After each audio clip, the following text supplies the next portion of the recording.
What's going on, everybody? Tonight we're going to talk about our favorite pack baits. And I want some of you guys, some of the viewers, to pop in and join me as well. So anybody that's interested, I can post a link for you to click on. And that way you can come on the stream. You can use your phone. It's super easy. And you guys can jump in and tell us all about your favorite bait. And I hope everybody's got their Christmas shopping done, because if you waited till tomorrow, it's going to be crazy.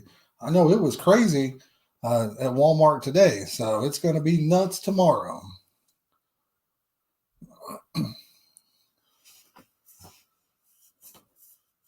And hey, Brian. Hey, James. Eric, how you doing? Michael, looks like Michael was in here a few minutes ago. We'll wait for some people to pop in. And like I said, some people already have a link, and they're going to join us and talk about their favorite bait.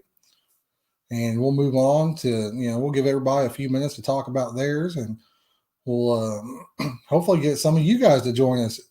Who in the chat would like to join us and talk about their favorite bait live on the stream? Turn my volume down here. That way we're not interrupted.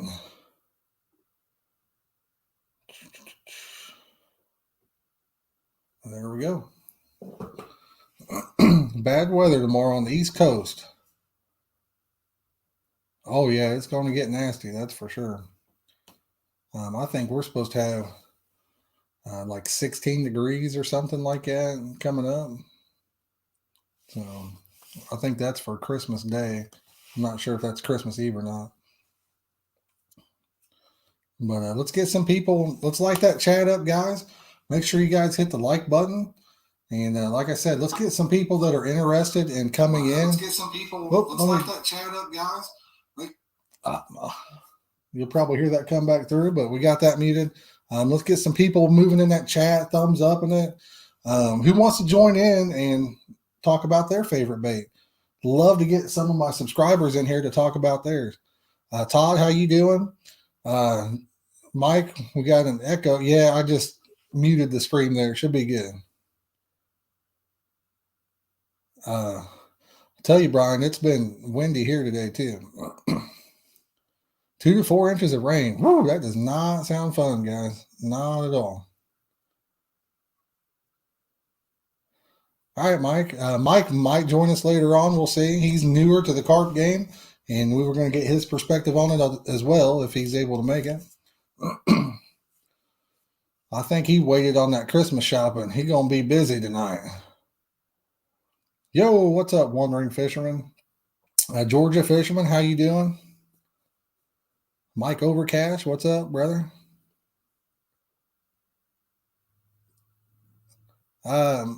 Mike, you can still use pack bait in Colorado. I'm sure of it. You can't chum. You can't throw corn out there, but you can put bait on your hook and reel it in without it being on there. I'm pretty positive you can still use the old pack bait. It's like we got 18 watching. If you guys could smack that like button, greatly appreciate it.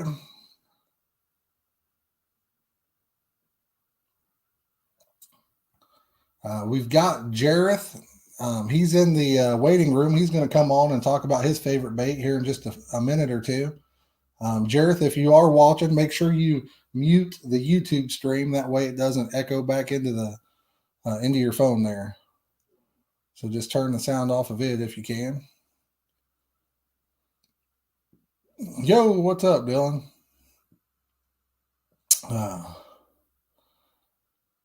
I believe Dylan might be looking at some Christmas lights. That's what he said. I don't know. He might just be need a little nudge to come on the show. We need to get Dylan on here one night.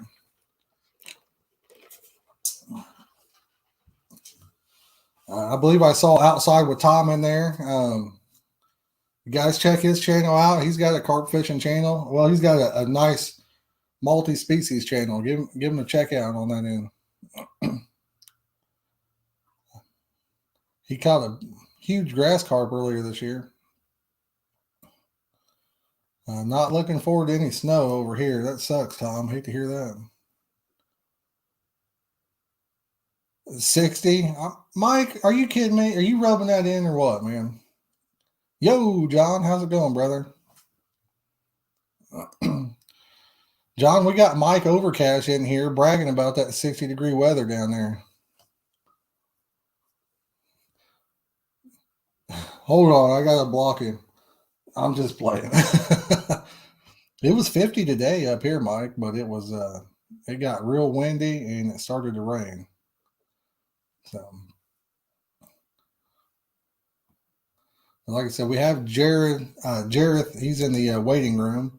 Let me turn on the names here so people can see who we got.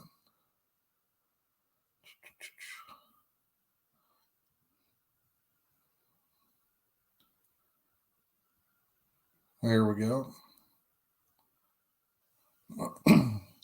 Hunter, how's it going, brother? Pigeon feed is good. A lot of the pigeon feed has maple peas, like oats, groats.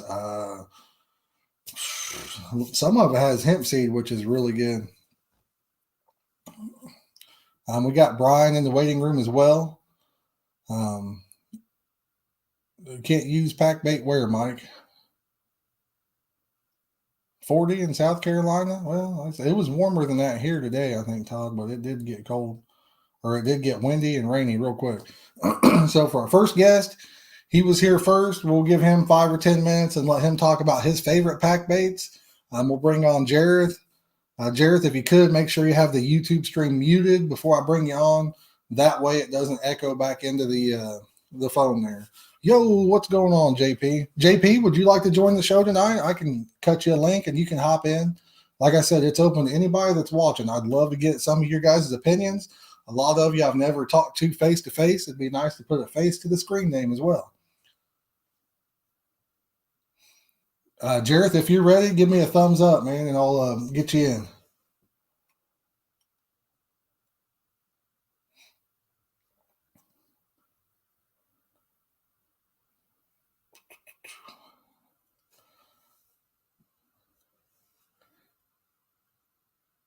Nice, Christian. That's awesome, man. That is awesome. Jareth with the thumbs up, brother. You could do it through the camera there too, but awesome. We'll get you in right now. All right. So this is Jareth Wilder. Great guy. I met him through YouTube. Jareth, let's hear what your favorite pack bait is. What's your go-to number one bait? Can you hear me? Hang on, my phone's messing up. Sorry. That's all right. What's your go-to pack bait? Your number one bait? All right, try that one more again. I'm sorry. All right. What's your favorite pack bait, Jareth? I'm gonna have to go with Ponco and the cream corn. That's just what I fished with the most and have caught the most with. Okay. That's why I like it the most. But this year, after finding your videos and stuff, I've been trying them syrup baits, and I did real good on the syrup oats.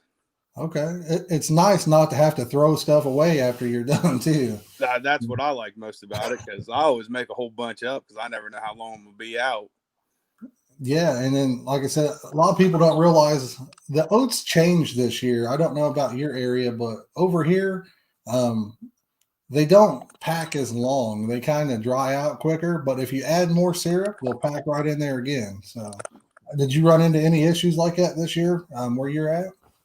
When I made it that first time, after 2 days, I had to add some more syrup to get it to pack, because if not, it was just like dry. Yeah. But it's nice to know you can just add some stuff to it and then you're good to go again. So that's why I like syrup baits. So Panko's your number one, right? Yeah. Have you tried the Panko syrup bait yet? No, I was going to, but I never got around to it because I made up so much syrup oats. And Gotcha. I'll tell you, Panko's expensive, man. It's a bait that I wish it would come down a little bit in price. It costs almost as much as chow. So I know it's expensive. I bought 40 pounds. And whoa, where'd you get that at? I just was searching and I found it online. some restaurant store, and it was like Websterant, probably, I think it's called. I don't know, it was like $40 for the 40 pounds, which I didn't think was real bad, but it was like $20 shipping. So yeah, that's the only problem. I've never bought a big bag online just because of the shipping. For people that are watching that like panko, I'll give you guys a little tip that if you hit up your local Dollar Tree, a lot of the times they have it for $1 a can, which is not too bad either. And then let's see who else we got. I think Aldi's is usually really cheap. I think it's like 80 to $1 a can if they have it. They run out of stuff rather quickly though, you know. Same way with the Dollar Tree. They might have it 1 week and they might not have it for a month after that. So, but it looks like we got 29 people watching. We appreciate everybody being here. We got Zach in here. How's it going, brother? Zach, I checked the tracking on those flavors. Zach was one of the winners for our flavor giveaway. And come to find out, he actually lives 15 minutes from me, and I didn't know that. Well, I checked his tracking today, and it says that it is in it left the Cambridge post office, and that it's going to be late for, you know, because they'll ship priority mail today, and it says it's in transit but going to be late, and it's like it's 15 minutes from where I live. So nuts, guys. Todd, what's going on, brother? So is there anything else you'd like to add to it, Jareth? I mean, you kind of like the carrot baits. Panko's your number one. What have you caught your biggest fish ever on? What was that? What kind of bait was that? it was when I very first started getting into carp fishing. I didn't know anything about pack baits then. I ran into a guy where I was fishing, and he was using a dough ball that he made up. Okay. So I went home and experimented with flour, cornmeal, strawberry Fanta, and some strawberry Jello. I made a real tough dough ball. Mm-hmm. And I ain't caught nothing real big, but my biggest was 25 pounds, and it was on that dough ball. And I was fishing like I did when I catfished with a cigar bobber thrown out there. Now, let me ask you this. How long ago was it when you first started? Getting into it heavy like I have been, it's been about 6 years. 6 years? Okay. So 6 years ago, pack bait was still a big thing then. But I remember when I was a kid, I started and dough ball was where it was at. Nobody made pack baits, and it was all about that dough, man. It was about the Wheaties. Number one was that Wheaties pack bait or Wheaties dough ball. Yeah, I was just there, and he was an old timer, and he come up beside me. He goes, "You mind if I fish here?" I was like, "No." And he has this like pink dough stuff, and he throws out there, and it was like almost instant. And I was like, "What is that?" And he told me, and he goes, "It's nice." He goes, "Man, you catch some carp out here like crazy." And I was like, "Oh, I don't want to catch carp. I'm here to catch catfish." Well, so you were a catfisherman then, right? Oh yeah, that's what I did. Okay, so what do you still fish for catfish, or is it pretty much carp now? Well, see, I'm in Ohio, and I got a 2-rod limit, and for the longest time, I'd take a catfish setup and a carp setup.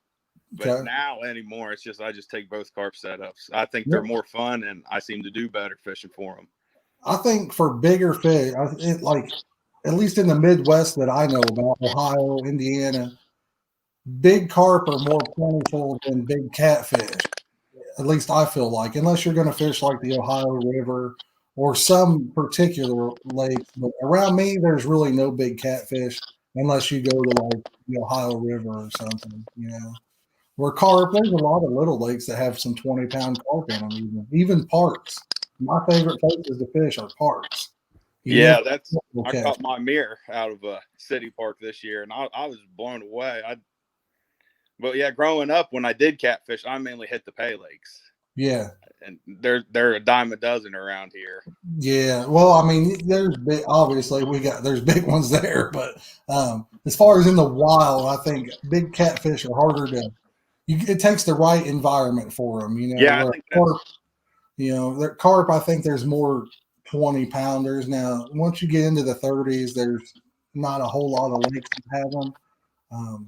But in the 20, and there's so many from 10 to 20 pounds, like 15-pounders, and they're just a blast, just a blast to catch, at least in my opinion. So, and that's one reason I got so hooked on it is I'd catch, on average, like a 10-pound channel cat. That was about as big as I got in the wild on catfish. I caught a couple 20-pound flats, but yeah, and that's I a was big. almost guaranteed to hit a mid-teen or high-teen on the carp. And I was just like, man, this is awesome. And honestly, I think they put up a better fight. At that size, they certainly do. I think a 15-pound carp outfights a 15-pound catfish. Now, I have noticed once you get up into around the mid 20s, it seems like some of them catfish put up a heck of a fight once they get that big. I've caught some, a bunch of 20s, 30s, 40-pound catfish, and flatheads, they'll kind of bury in the mud. That's what's crazy. And it just makes them harder to get in. But, well, Jareth, I appreciate you coming on, brother. I'm going to add another guest to it. And thank you for your time, brother. All right, man. Thank you. Thank you. All right, for our next guest, I see Brian sitting back there in the background. Looks like he's got a Christmas tree up. He might be giving out Christmas presents, guys. I don't know. You'll have to talk to him about that. He's shaking his head no. All right, boys, we're going to bring on Brian Hauser. And like I said, drop us some comments in the chat, guys. Who wants to come on here and let everybody know their favorite bait? I'd love to have you guys join in and be a part of this. Super easy to do. You can use your phone to do it and just spend a couple minutes on here and enjoy it. Let these people see your face. All right, now we got Brian. So how many are for me? That's number one thing. How many are for me behind you? How many of them rockets I get for $250? I guess, well, all three of them. I mean, did you want 5 or? I'll take 5 for $250. That depends on how many presents you got behind you for me. But all right, Brian, what's your all-time favorite bait? Your number one. Man, I've used it all that I found anyway. I started with oats. I had a buddy of mine 5 years ago show me how to make oats, and I stuck with oats for a long time. And but now I've kind of gravitated towards bean meal. Bean meal, I'll tell you, bean meal is a very underrated bait. It is. And not to mention you can get 50 pounds. It works. Go ahead. You can get 50 pounds for like $10. Yeah, right. It's so cheap; it's almost free. Yeah, almost. Yeah, like you said, I think in our area, I think the last bag I got was like $10 or $11. So yeah, and it goes a long way.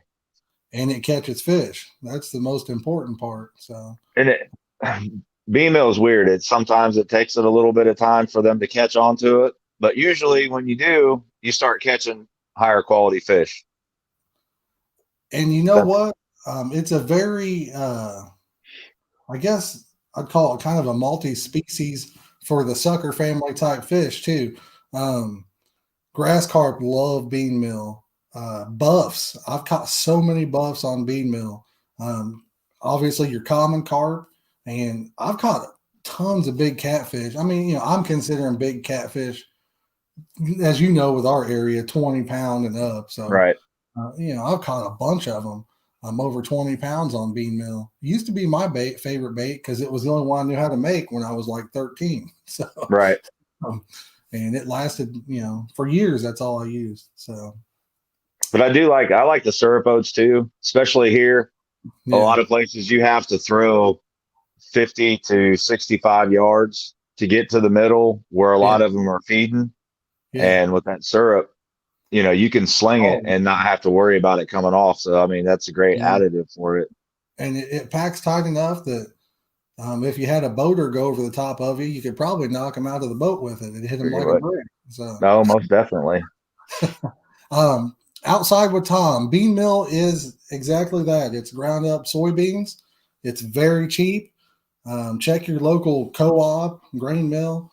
And like I said, 50-pound bag it's almost free. I mean, I hate to toss that around, but it's so cheap, Tom, that it's ridiculous. Jareth, what do you use to make your bean meal with? Jareth said his kind of explodes on impact. Have you ever tried eggs in your bean meal? Because that's that packs like a brick right there. Have you tried eggs in yours, Brian? No, I make mine with syrup. Okay, syrup. That's one of the ways that I typically do it. But here lately, somebody told me about eggs a few years ago, and I mean, I've been going crazy with it because it packs good, and you know how well syrup bean meal doesn't really sour. But if you do it with eggs, it'll pack for a long time as long as you keep it in like a sealed bag, and it Yeah. gets that sourness to it and that mold on it that buffs love. So, But I will say that if you're having problems with bean meal and you're throwing it and it's exploding, like when it hits the water, maybe yeah, try adding a little more flour to it to get it to bind up a little better. yeah, It'll take a little bit longer to break, but you won't have that explosion on impact. yeah. And that's another good tip too. And like, when Jareth was talking about his blowing up, when you guys are making these baits, I actually test mine, believe it or not. I have a field kind of in front of my house, and I'll pack a bait and then go cast it. And if I cast it 50 yards, 100 yards, and it hits the ground and it's still on there, then I know when it hits the water, it's still on there. If you're throwing your bait, if you're flipping it or throwing it and it hits the ground and it just blows up everywhere, when it hits the water, it's probably nowhere around your hook. It's probably just exploding everywhere. Which you can still catch a fish that way because it's going to sink, but you're in a way better position when your pickup is in the actual middle of that pile of bait. Yeah, low life. Jareth, he definitely has the love for carp fishing. Like I said, I think we all do. Anybody that watches this channel probably does. I would imagine that carp fishing, catfishing, I relate both of them kind of together because I used to fish for catfish and I switched to carp, and I catch just as many catfish anymore fishing for carp. So I'm not missing out on too much, So looks like Todd Bright just commented. He said that he uses eggnog, I believe. Oh, never mind. Oh, no, I guess he does. He says, I use eggnog. That's the only thing I look forward to during Christmas. So,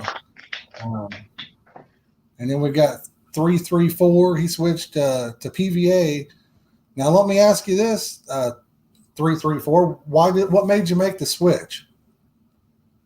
Yes, Todd Morgan. I'm the shad master, dude. I catch them shad. How's it going, Chesapeake Bay? How are you doing, brother? And anybody want to come on here? We can get some more people on here. We could even have 3 or 4 people on at the same time.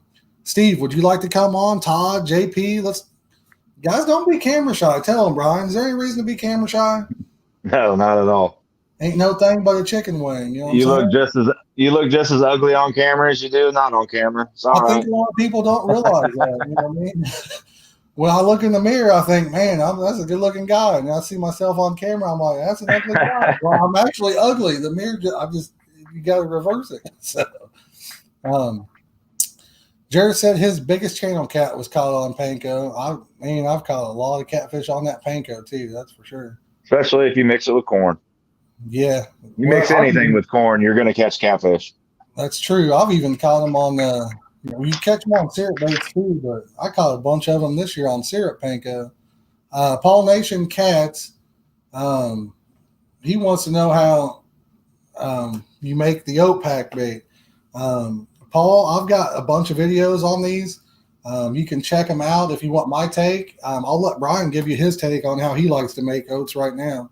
And if you're interested in mine, you can check those out on my channel. If you're just starting out, getting a feel for it, the easiest way is 3 pounds of oats to 1 can of cream corn, and you just mix it. And you want to get everything coated, wet, let it sit for 5-10 minutes. If it's a little dry, take you a little handful of pond water, kind of splash in the bucket, mix it up again until it's wet, and just barely wet your hand, the hand that you're going to pack with. That way the oats don't stick to it at all as you're packing. And once you get it to stick, you can throw it. You're talking about the steamrolled oats, correct? Yeah, steamrolled. Now, I'm finding out that the old-fashioned oats pack a lot easier and they stay packed a lot longer than the steamrolled. I hate spending $2.50 on a tube every time I want to use it. So I usually buy a 50-pound bag of the steam roll that would last me a lot longer, but I have to play with it a lot more. Now, have you bought any of the new steam rolled oats this year? Have you noticed any difference? I know I had some people message me saying that they were different. They didn't pack the same. And then I bought a bag. Somebody wasn't able to get them in their area, and I bought a bag for them. And the bag opened, it like split in half in my truck bed. Something hit it. So when I handed them off, you could see the oats, and they were totally different than the previous years. They had little crinkles and stuff on them, whereas the previous years didn't. I didn't try to make any pack bait with them, but they were definitely different. Did you get any this year?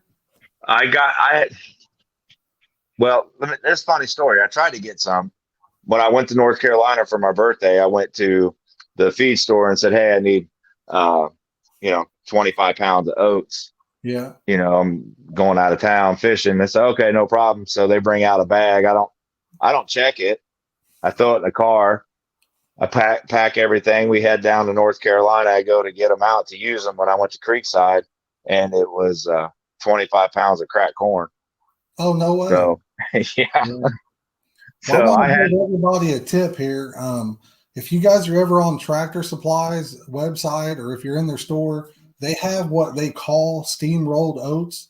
Do not buy those oats. They are not steam rolled oats. They look like almost like a barley, or it's hard to explain, but they will not pack, and they're nothing like a steam rolled oat. I've talked to them about it, and they still have them on there and still have them listed that way. I had a friend go buy a bag. He's like, "Oh, you're crazy." I called them. They said they're steam rolled oats and all this, and he went and got them. And it was funny because he opened the bag and he's like, "Hey, these ain't gonna work." I'm like, "No kid." Trying to tell you. Yeah, he had to go over to Persian and get some. But let's see what kind of comments we got right here. Now, when I will add, if you're making syrup oats, the old-fashioned oats are the best to use for syrup oats. Yeah, that's typically what I do. I used to buy 50-pound bags of the steam roll, but I haven't used any this year. I used oats a couple times, and that was it. Now I've made the steam rolled with syrup as well, and they worked pretty good for me, and it was a lot cheaper. But again, I haven't tried the new version of the new steam rolled oats.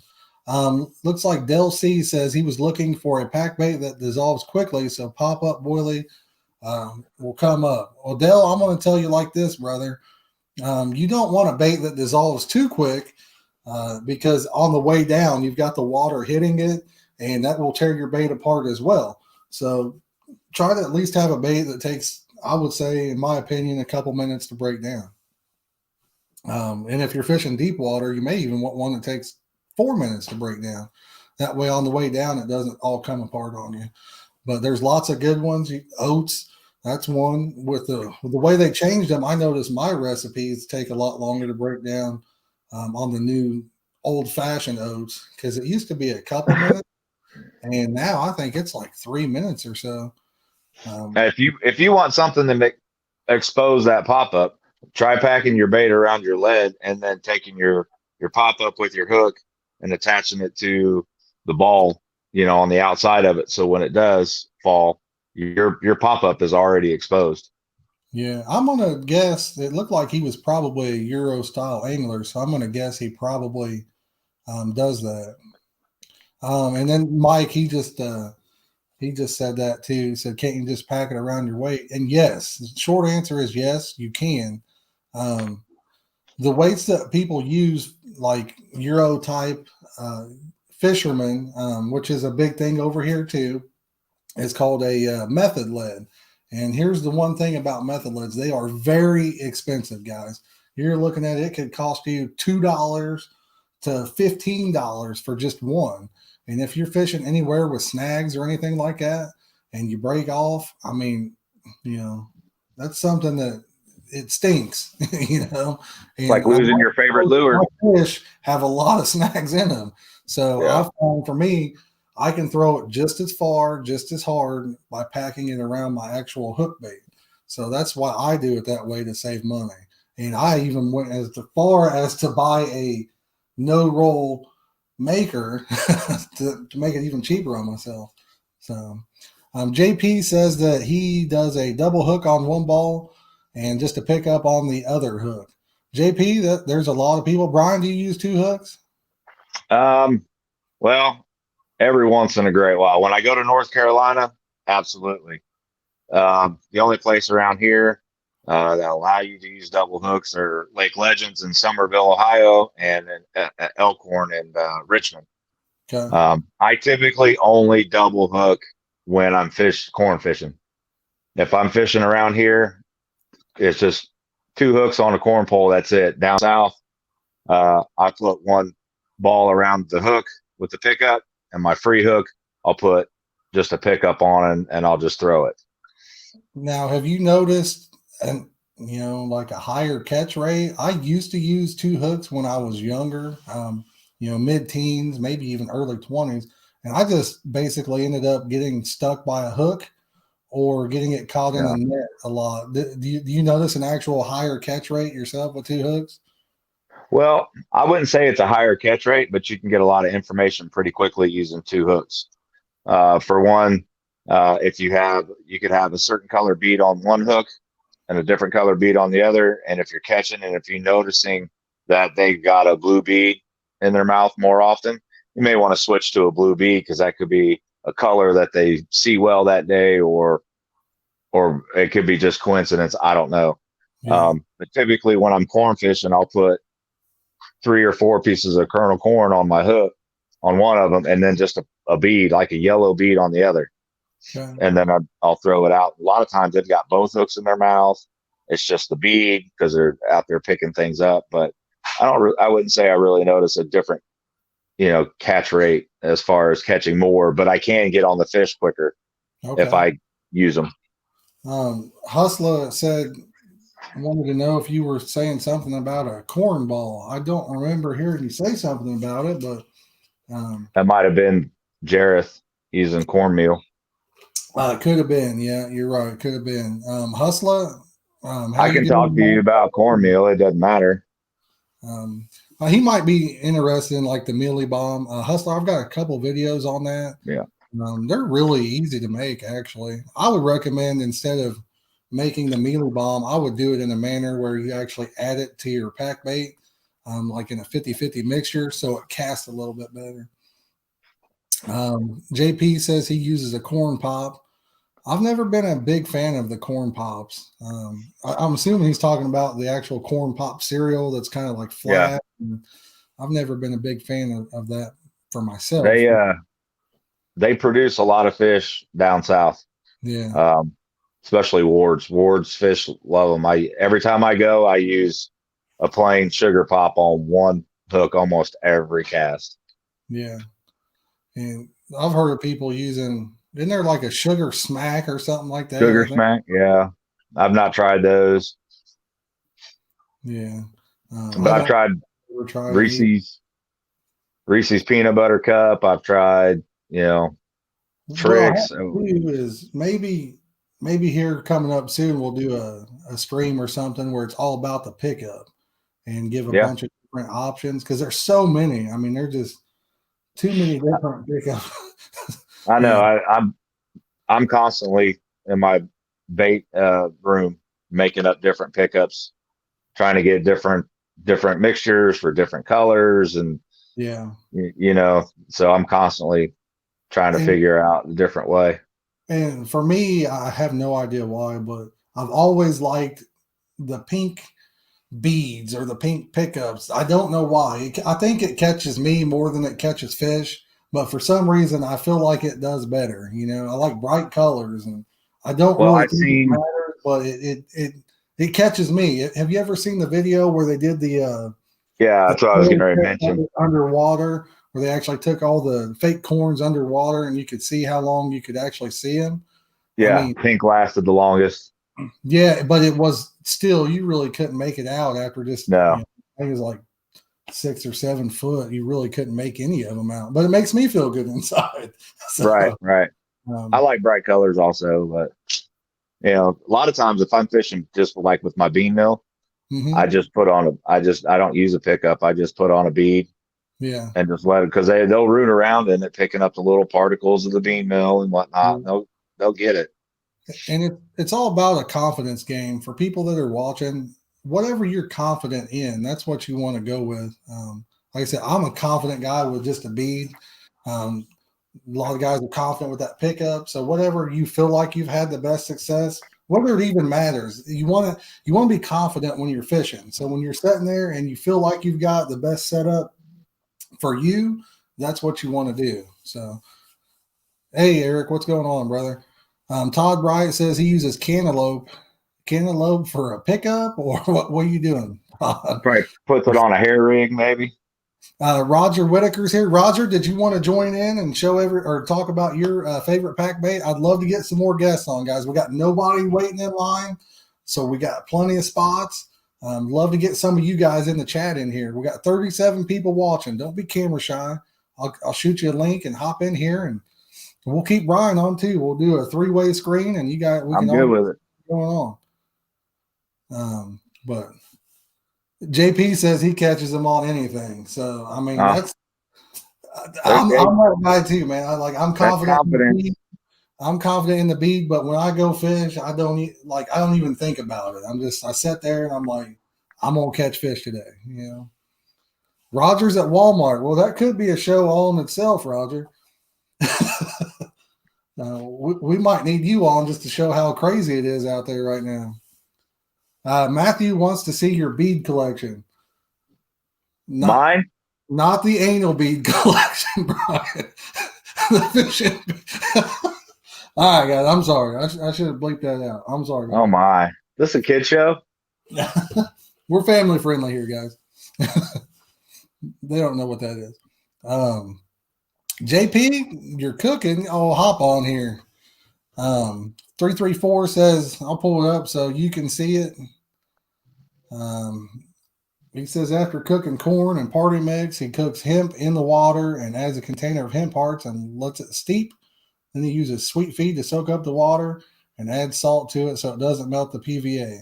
Exactly, 334. If you use salt, even in like sweet corn, you can pour salt in the juice, and that will, for whatever reason, I'm not a scientist, I have no idea why, but if you put salt in that sweet corn juice, it allows you to use it in PVA, even with the juice all up in there.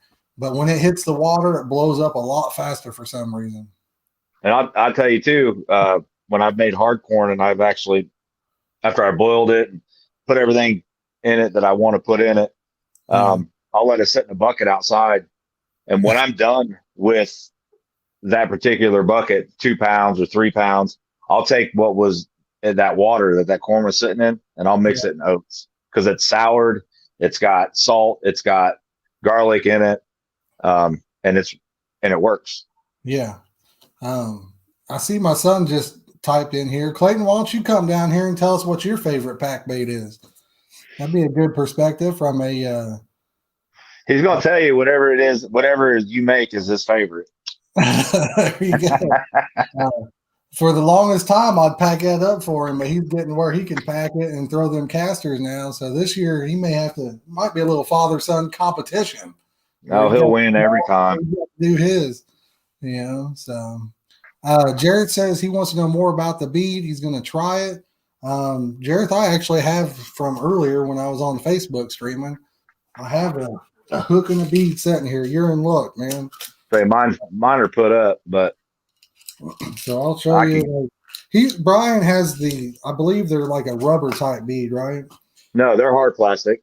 Are yours hard plastic? Yeah. And can you put yours over the point of the hook? You can? Yeah. Yeah. And it won't come off on yours? Okay. Well, it's a struggle to get it on there, but once it goes, it stays. Jareth, on the hooks that I sell, and the ones I like to use, the bead has to go on over the eye of the hook. And when it's on there, that's as far as it can go. It cannot come off, okay? And when you catch a fish, when he sucks it, it slides like that. And so it's not interfering. And also, if you have a kicks on there, what happens is it stands up like that, and your kicks is up here in the J part, and you got your bead down at the bottom of the eye. So to put a bead on, the ones I use, you have to put it over the eye before you tie it on. And it looks like Clayton said no. He is camera shy for some reason. Now, Roger wants to know what my favorite or best pack bait to go to. I'm going to shoot you guys straight. If there was one bait and I had to use it for the rest of my life, all right, I would go millet. And the reason being, I always switch it up, but for years, I got hung on millet, and I just caught so many fish. And I've caught some really cool fish on millet too, not just common carp or whatever. I've caught koi's, grass carp. I've caught some really special fish on it, and I've caught. You would think such a small particle bait that big fish wouldn't hit it, but I've caught 30-pounders in the wild on it. I've caught a lot. I mean, it's way too many 20-pounders to even keep count on the millet pack bait. So for me, something about it. Again, it's the confidence thing. When I show up to a lake that I know has carp in it, especially in the wild, I feel like, hey, once I get my rods out, I'm like kick back, relaxing. It's like I know I'm going to catch fish. I've just got confidence in it. Well, Clayton just chimed in and he said that millet is the best pack bait. So now I will say, Pay Lake, you're probably looking at Chow is the almighty now. I would say. I mean, but it's just, I don't know. It's so expensive, Cold water, Roger. I mean, it just depends on how cold the water is. The colder it is, the longer it takes a syrup bait to break down. So they'll break in colder water, believe it or not, but it could take 10 minutes for a ball to break down if it's close to freezing temperature. Low Life says a gingerbread man may do good. Hey, you never know. I mean, Ron, you ever use a gingerbread man? No, I've used a Cheeto once. Yeah, Jareth, I bake my millet. That's how I do it now. It makes it set up a lot better, and stuff just changed this year. I feel like the flour is different. I was making millet earlier this year, and it just didn't set up as good as previous years. So I started baking mine, and that allowed it to set up really good. Yo, what's up, Paul Nation Cats? Hey, if you guys are enjoying this stream, make sure you hit that like button. If you're new to the channel, consider subscribing. We're going to do live streams throughout the winter. I do live fishing streams when it's nice enough to fish, and we upload tons of videos, have giveaways. We try to make it fun for you guys. So make sure you consider subscribing to the channel. And Brian, he has you sell pickups, right? It's Big Hog Beats on Facebook if you guys want to check that out. So yeah, like I said, he's a pickup man. Paul Nations, he says he will show his face. Well, let's do it, Paul. Let me pull the link real fast, and we'll just let you show that face up here, brother. Hopefully, it'll let me post it in the chat.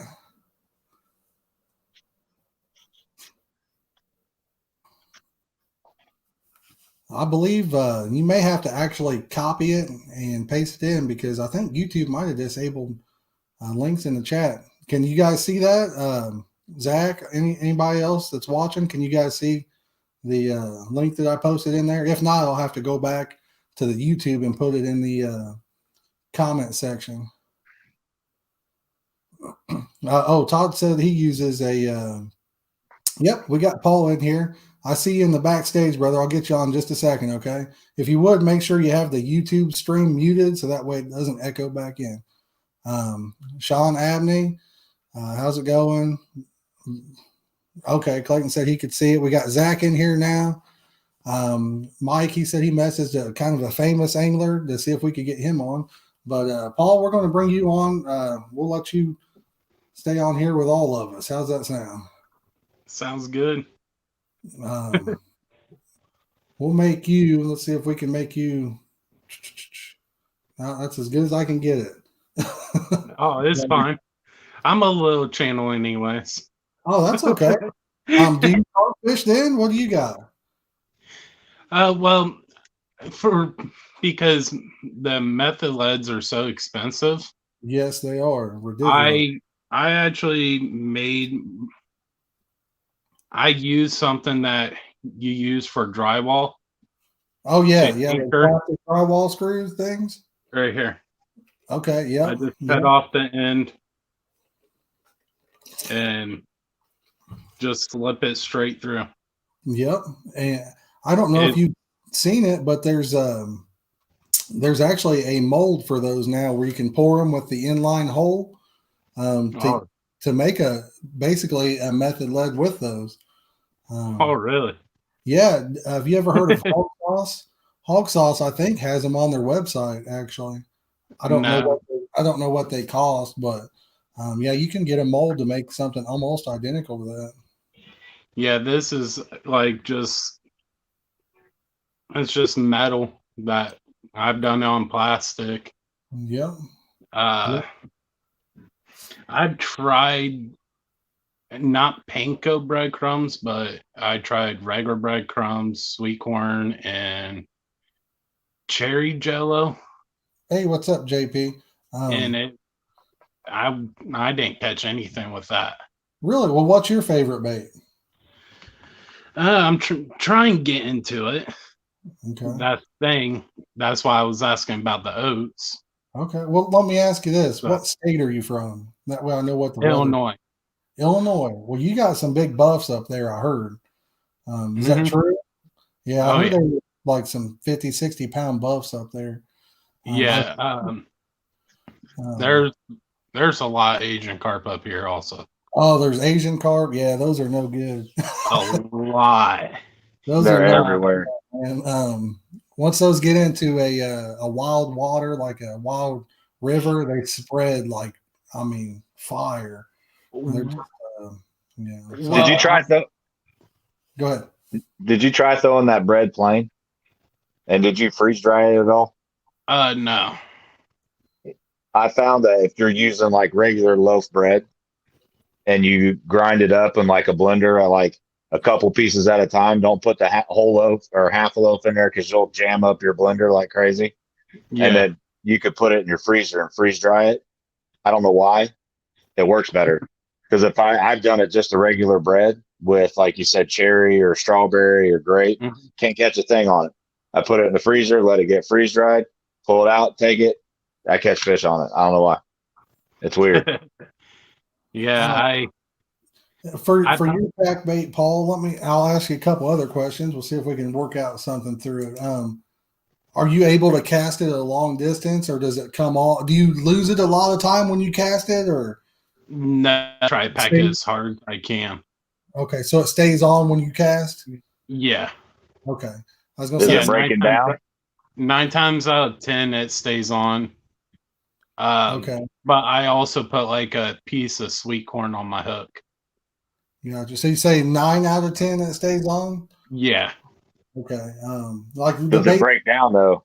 the baits I use though, typically when I pack it, if you pack it correctly, I would say I probably have more like a 99.9% that it's going to stay on the hook when I throw it.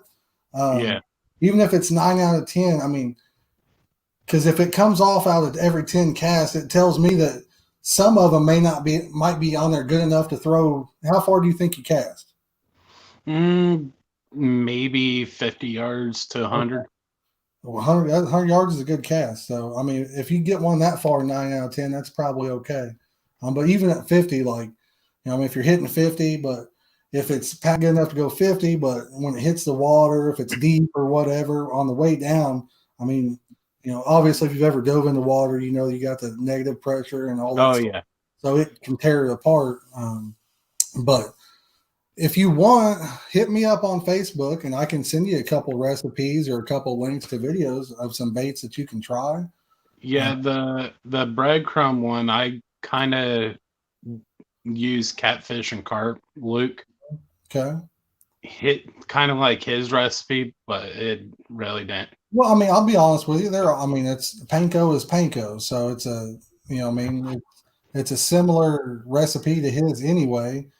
And don't be scared to try new things, because what works great for one person might not work great for you, and my bait might not work great for you either. But you might be able to tweak mine or somebody else's in a way that it works best for you. You know what I mean? That's why I tell you, don't be scared to tweak something and make it your own. I Now, will. when Go ahead, Brian. when you're packing that bait, you know, are you doing a break test on it? Is it breaking down within a minute and a half, 2 minutes? I never really tried a breakdown test. I'd kind of dip in water to get a little bit more harder. It may not be breaking down. Yeah. If you're dipping it in water on top of it, panko's a bead that locks up.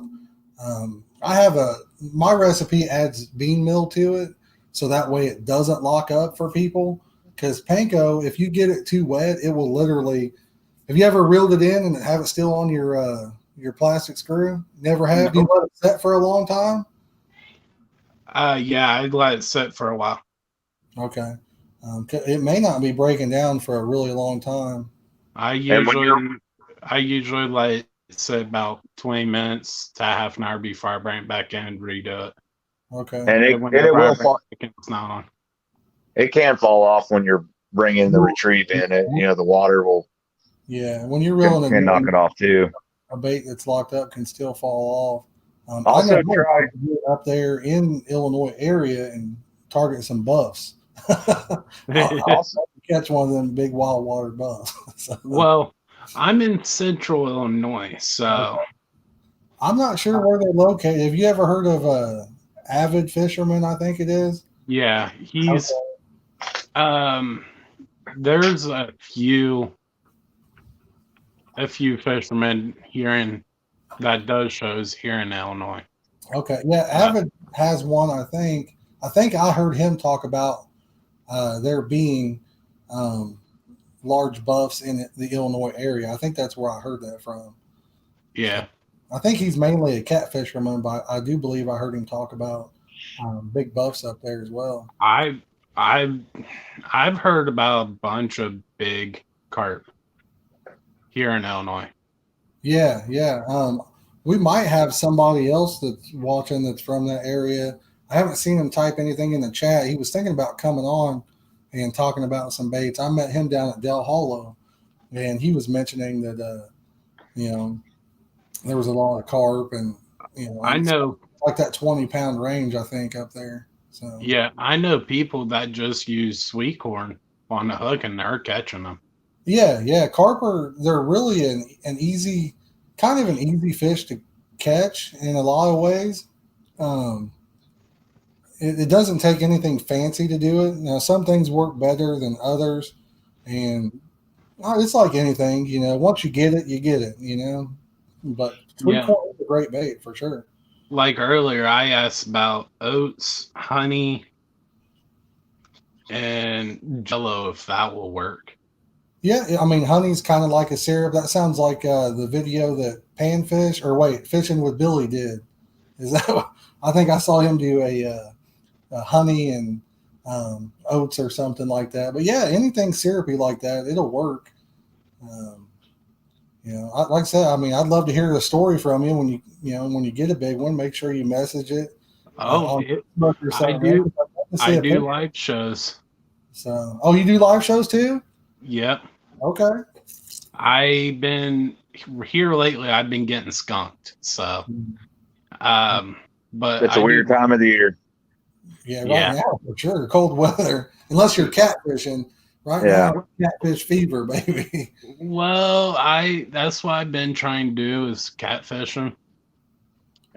Before this cold weather hit, I was catching freshwater drum left and right. We'll see you, Tom. Have a good one, buddy. I know towards the end of the season when I did my last few little trips, I caught a ton of catfish trying to catch carp. And I know this time of year you catch a lot of them. But like I said, I'll if I see one of your streams pop up or something, I'll jump in and leave you a comment And, Yeah, matter of fact, I was on there yesterday. okay. Was you carp fishing or cat fishing? I was more trying to go for anything that will bite. Okay. I was at power plant. It's called Powerton Lake. Okay. It's cooling pond for the power plant. So you got And a hot water area that you can fish in the wintertime. yeah, Yeah, that's as pretty long as the power plant's going. Yeah, that's almost unfair in the wintertime. That's where they come up. We don't have any of those around like my Yeah, we area. do. Where? By Terre Haute. Well, that's not in really. That's like a couple hours, man. No. Terre Haute's an hour and a half for me, man. I'm sure. Let's find. I want to find out because I'm pretty sure it's an hour and a half. We did a I just video. started We did a something. video shoot there. It's warm water all the time because of the power plant next to it. A lot of them have, just like a pipe or whatever with a warm water Yeah. discharge on rivers and things, and that's where fish school up a lot. Yeah. Well, Bro, do you know how long it says Terre Haute is from here? How long? I don't know if you can see it or not. 2 hours and 11 minutes, man. That ain't nothing to drive. I felt local like 20 minutes. why for some reason, whenever I come on people's lives, I start stuff. This ain't cool. I mean, Paul's isn't much farther than yours, Brian. Well, yeah. We could probably be at his hole in 4 hours. But Hey, I was going to tell you too, Paul. Next time you try to make that bread, chocolate. When you mix it, take like the powdered chocolate milk, 3 or 4 scoopfuls in, and mix that. Chocolate works great in cold weather. Okay. Yeah, matter of fact, I had messaged you before, Josh, about your flavors.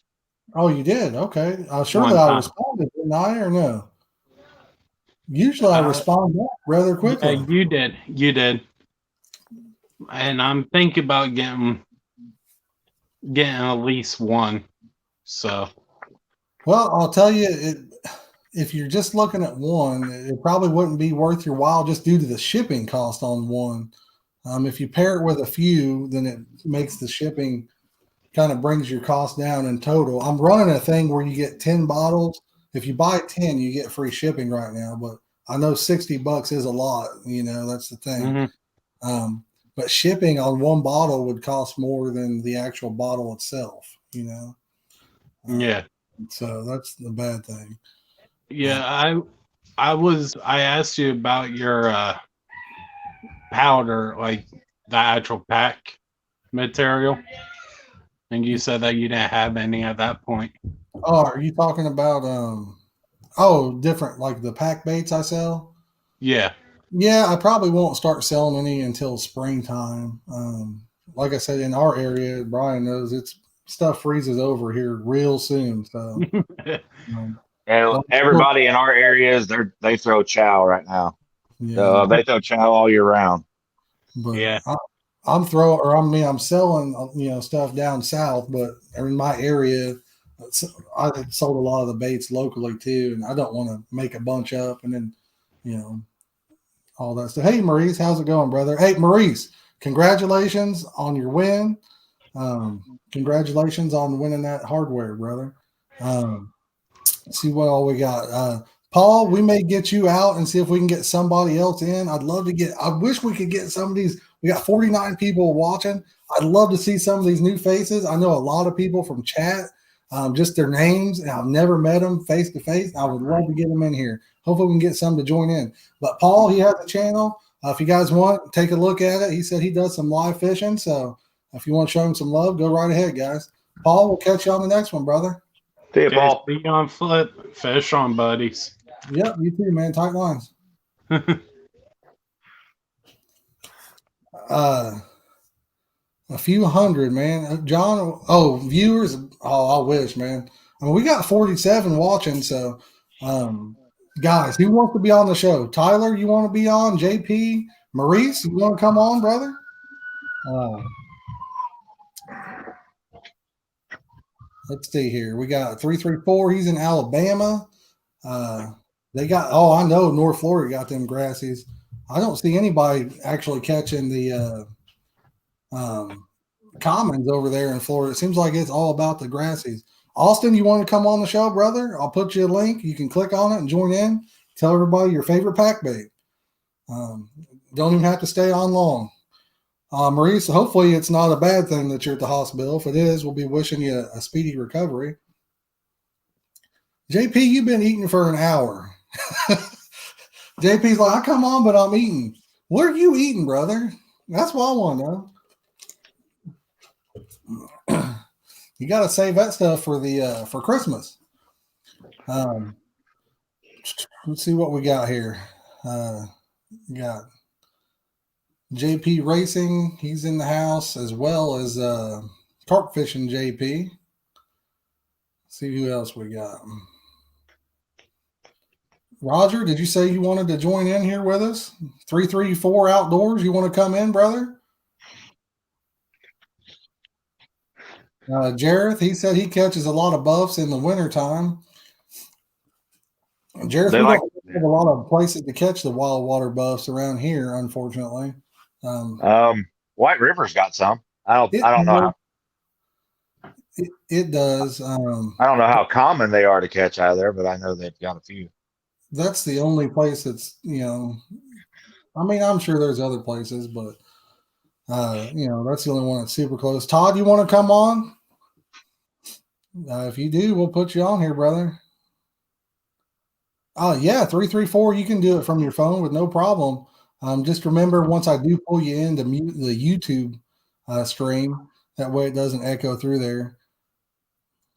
Oh, Todd said no. 334, I'm going to put you a link right here, all right? Click on it and it'll bring you in. Jareth, yes, there is a lake in Ohio, Legends, right, Brian? Brian has fished it. Yeah, Lake Legends. Yeah, that's probably not too far from Jareth, I would imagine. It's Somerville, Ohio, 6932 Greenbush Drive. Todd said he's too good looking to come on. Yeah, well, I mean, he'd make us look bad, I guess, because he's too good looking, he said. Thank you, Paul Nation. I appreciate it. And like I said, everybody that's watching, if you could hit that like button. If you're new to the channel, consider subscribing. We'd love to have you. We would absolutely love to have you.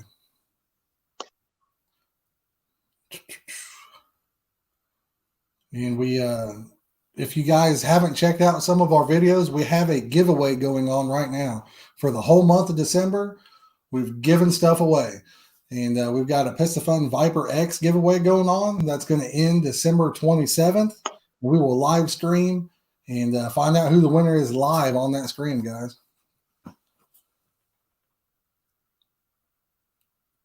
Okay, Dave, maybe on the next one we'll catch you. There you go, Matthew. I like that. JKT Fishing says, Josh, we'll put it up here on the screen. My video helped him catch a 34.2. Congratulations, JKT Fishing. That looks like a girl on there that caught that, Brian. Congrats. Yeah. Congrats. Women can get it done better Creekside than men. A lot of things women can get it done better than men. So Creekside's one of my favorite places to fish. I love Creekside. So congratulations on that. Oh, they said that's their sister. Okay. Still. Oh, that's Kimberly. Kimberly, huh? Well, awesome. Lane, I see that you showed up in there, Lane, but it's just a white box. It doesn't have I don't think you gave it permission to use your camera, possibly. You might close out and then come back in, and maybe that'll fix it, brother. Yes, Matthew, that is a big one. Do this anymore.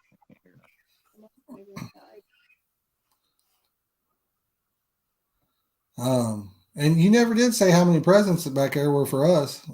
I don't know. None? Absolutely none. I think I will take about $350 per rocket if you was in. Oh man, I probably got some socks and underwear back there. I'll trade you. Yeah, I probably already got that coming. Yeah, 334. Sounds good, brother. Mike Overcash, how you doing? Steve, he said he recently went to Bailey's and he said that was his favorite. So if you guys are watching, share this. Share it on your favorite cart page or something. Let's get some more people in here. Let's see if we can't get over 50 going, guys. We got 47 right now. See if we can't get some more in. We got any pluggable earphones?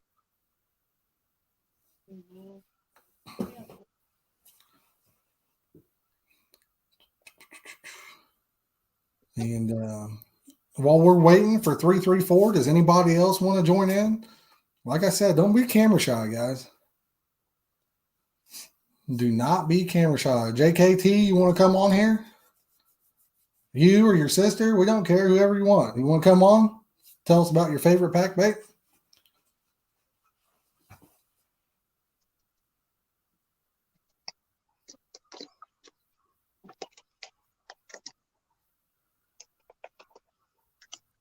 JKT likes the syrup child. You want to come on live and let everybody see you?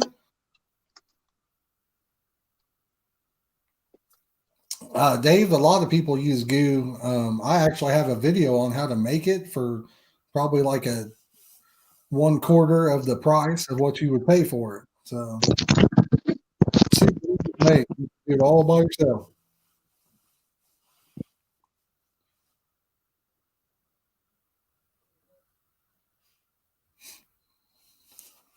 What's your least favorite pack bait, Brian?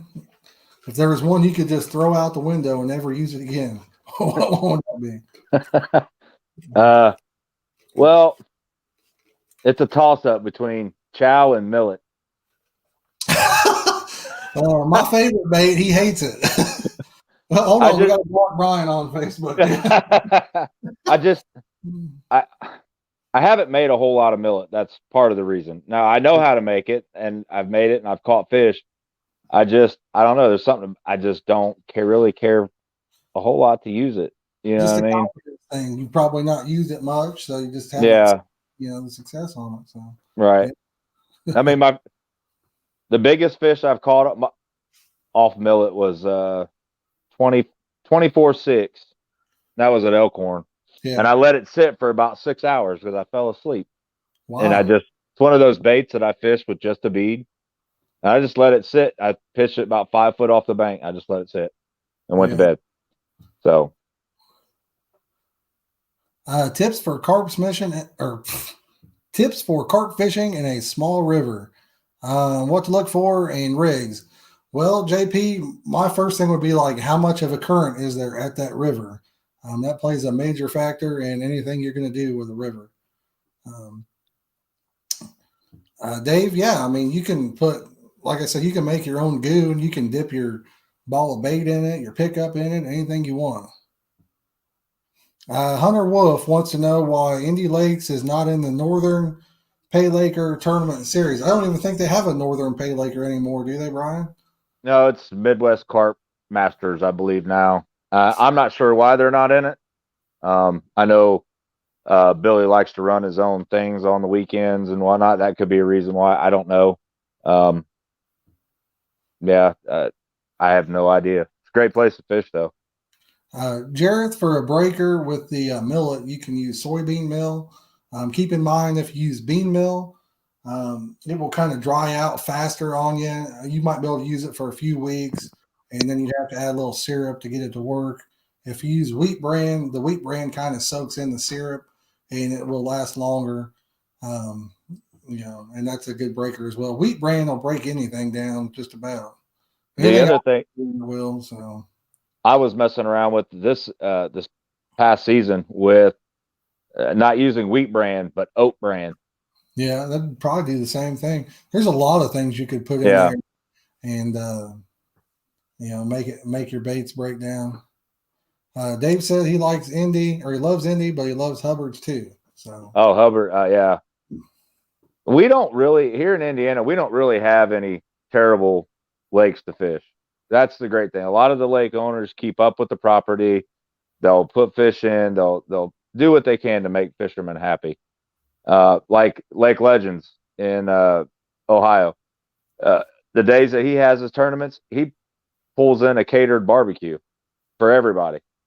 You know what I mean? So it's free food. You get to hang out and catch fish and win money and eat really good food for free. So it's awesome. JP, he said he's finished eating. Let's get you in here, brother. Use that link. If it's not clickable, copy it and paste it into a browser on your phone or whatever you want to do, and we'll get you in there. JP's been a member of the stream for a while. At one time, he was a what is that? The tier 3 or something. Even that's the only one I've ever had like that. So JP's been good to the channel. Shows us a lot of love and support. Jareth, Pay Lakes, they have what you would call fun fishing. Now, I think a lot of them, if they're running like the Northern Pay Laker, they'll make people move when they do draw outs and stuff, and people can. I think after some of them anyway, or it used to be after everybody had their spots drawn, people could go back and fish. I believe some places are. Okay. Some of them may not now. I don't know. It's been a long time for me. So, all right. I see JP's popping in there. Once you get that camera set up how you want it, brother, we'll get you in here. Make sure you mute we got 2 people that are going to join in with us, Brian. All right. So make sure you guys mute the YouTube stream so it doesn't echo back in. I can see your guys' faces. Give me a thumbs up when you're ready to come in. Hey, when they jump in, I'm going to step out for just a moment, but I'll be right back. I'm not going to go. I'm just going to go off camera. I'm not going to leave the chat. Okay. Sounds good, man. They're coming in right now. So, hey guys, how's it going? What's up, man? JP, we'll start with you, man. You long time supporter. We appreciate it. Favorite pack bait? What do you got? I like rice or millet. Rice. I prefer soybean meal every once in a while, but I like using rice and millet. Now, is it the rice-a-roni or the minute rice? The minute rice. Rice-a-roni is a San Francisco treat. You know what I'm saying? Yeah, I like the minute rice. All right. I used to like rice a lot, but it kind of got overused up here, and then I kind of steered away from it a lot myself. Michael Murillo says, Brian's going to go get my real present ready. Thank you, Brian. We appreciate that. Make sure you grab us a present. Lane, what's your favorite pack bait? I've got to where I don't use a lot of pack bait. I think you used the stick mix, you said, didn't you? Yes, I've switched to more Euro style fishing over the summer, and I'm either using about 10 boilies and a little PJ stick, or I'm using the bear poo mix that I told you about in the chat earlier. Okay. And that stuff is it's like crack to fish, man. What was it called again? I call it bear poo. It's you cook down your corn, then you scoop your corn out, you cook down all your bird seeds, your party mix, and then you cook down hemp.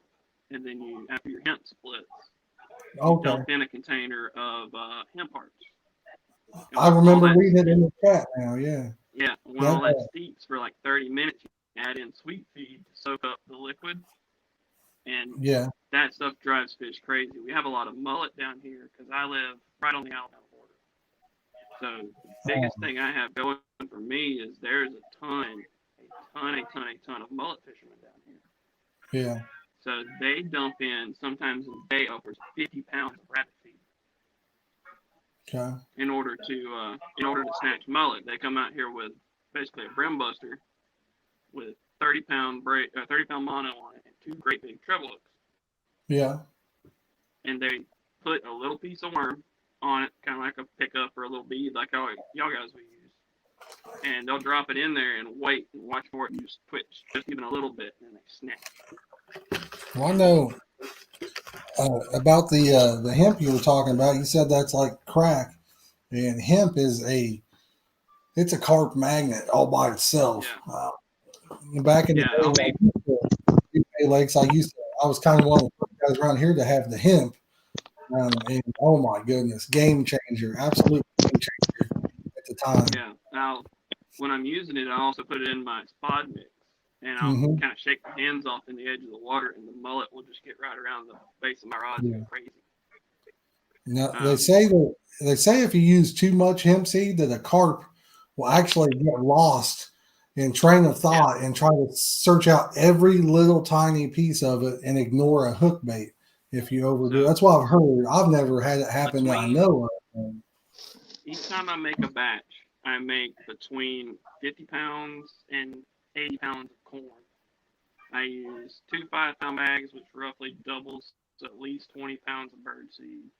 Yeah. And I'll only use 3 dry cups of hemp into that water. And then all of that will get mixed together and fridged once it cools down. And that'll last me about 2 weeks worth of fishing during the summer. And I'll use roughly 2 gallons of that in a day, or 1.5 gallons in a day. Yeah. Especially if the grass carp aren't around. If the grass carp are around, they are missed. They will completely push the other species of fish out of your swim. Grass carp are fun to catch too, though. I like catching them. They get pretty big, you know. You're in an area, it sounds like, where you have an overload of grass carp. We have 3 rivers in the state of Florida that even have common carp in them. And really? That's why you don't hear a lot about them down here. They're only in Apalachicola and Choctawhatchee, and they're a river over on the East Coast. And I live on the Choctawhatchee, and I fish it here. And we typically get small grass carp here, so it's not that big a deal. Yeah. But, oh my God, I got them in the month of June. I caught 3 40-pound grass carp.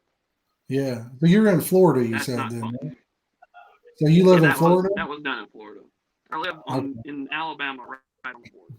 Gotcha. Yeah, I see a lot of guys that fish those canals down there and catch a ton of carp. That's way down there. But these were all wild fish in Apalachicola River. And I went through the month of June without catching a common.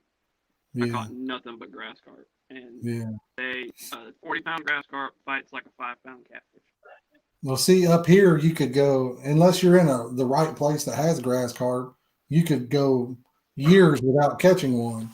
So, you know, I feel your pain. You know, we got the commons, and the grass carp around my area are stocked by the DNR. And there's not that many of them. Well, there's them in the rivers here, but they do stock them in Seminole, which is about 40 miles by the river from where I'm fishing at. And they end up in the river. And in the state of Florida, they're protected. You cannot kill a grass carp unless it's on private land or you have a permit. Well, the thing with grass carp, like the ones that are usually found in rivers, are ones that were put here illegally, and they're actually able to breed. Like the ones that are stocked by the DNR, they sterilize them before they put them in, and then that means they can't breed and repopulate, because they're, as far as on a population level, it sounds like you live in an area where there was a bunch of illegal grass carp put in that once they breed, they go nuts. They're like Asian carp, and they're just friggin' everywhere, man. We don't have a real problem. Really are an Asian carp. They're just a different type of Asian carp, but they're great for controlling the vegetation population as long as they're done the right way, where they're they're sterilized first. It makes them expensive. We don't have a problem with them actually breeding here. They come out of Big Lake over the dam and through the dam is where we have our problems with them. And there are a few stocked by the state in the rivers, but not that much. But they will physically push common carp out. They are mean when it comes to their feeding. And they grow fast. Yeah, they do. They grow pretty quick. I think about 12 to 15 years, I think, it's their lifespan or something like that. I have to look it up, but it's something like that. JP, do you have grass carp in your area, or? There's some around here, but not many. Okay. I usually just fish mostly the pay lake. Do they have any, like some of these pay lakes have grass carp in them too, so don't have any in your area? Yeah, but I ain't never caught any out of there. Okay. Because Brian, in there, like Hubbard's or something, in there, grass carp that gets caught up there? Or? Yeah, there's the one in Pond 2, it's a 36, 37 pounder. It gets caught quite a few times. There's 28, 29, and another 30 in ponds 3 and 4. I think he's got 4 or 5. Todd, to answer your question, when is the best time to use hemp seed, winter or summer? That's easy. All day, every day. There's no wrong time to have hemp seed in your bait. I put about a handful to my 3 pounds every time I make. It don't matter what it is. Now, I won't put it in rice, and I don't put it in oats for the most part, but I even put some in my millet when I make it. Okay. JP, you said you like rice for your favorite bait, right? Do what now? You said if there was one bait you had to stick with for the rest of your life, it was rice. Is that correct? Rice or millet. Millet. Oh, you like millet too, huh? Yeah. All right. I'm digging JP. Brian, I need to block you. He said he hates it. We'll get rid of Brian. So do you have a special rice bait recipe that you like the best, or is it pretty much the standard one that most people use? I just use rice and ketchup. Usually your recipe is what I use. So you like the ketchup rice then? Yes. Okay. Have you ever used the soda rice or no? I tried it once, didn't catch anything on it. Okay. So I haven't tried it anymore. I got you. And like I said, I know it's all about confidence. You know what I mean? If you have the one bad trip, it could happen with any bait, but if you have it with, it's like, it does the same way with me. If I take a bait somewhere and I don't catch on it, I'm like, I'm not bringing it back. You know what I mean? So it's all about that too, and it's just the pay rate. Yeah. If they're not going to bite it, they're not going to bite it. Yeah, that's true. And you live, I think it's hot where you live at, right? Doesn't it get pretty hot in the summertime? Oh, yeah, it'd be 90, 100 degrees. Stuff, or they got an aerator out there and stuff. But that probably helps a little bit. It still gets real hot. I started making my rice half and half ketchup, half Mountain Dew, and I've seemed to do better that way. I've heard some people say that they didn't like the soda rice because they felt like it had a lot of more extra sugar in it, you know, from the soda and stuff. For me personally, I've never noticed a difference catch rate for me, you know, between the two. But you know, I do one bottle of was it 24 ounces of ketchup, and I'll fill that same bottle up about halfway with Mountain Dew or Red Pop, or if I'm making strawberry, I do strawberry pop, and then I'll mix it all together, and I have better luck that way. Jareth just said that he's caught tons of buffalo with it. Were you talking about millet, Jareth, or were you talking about rice? I don't know if I've caught a buff on rice before. I really don't remember it. And I've caught a bunch on millet, but I can't remember if I've caught them on rice or not. So, I catch a lot of catfish on rice. Really? I don't know. Yeah, I catch a lot of cats on rice. Yep. Especially grape rice.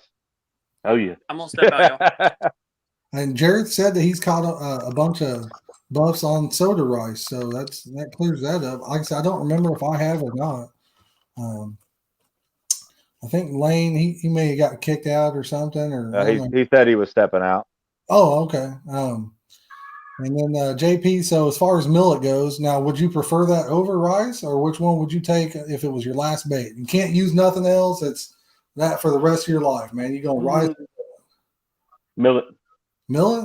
All right, man. Here, fist bump it, brother, right there. Brian, get out of here, man. I know. Now, where I fish at? Well, millet's a good bait anywhere, man, because you guys have seen some of the videos I've done, and last year almost exclusively it was millet because we couldn't not catch fish on it. But JP, what if you had to throw one away? Which one would it be? If there's one bait you just not ever using it again, which one would it be?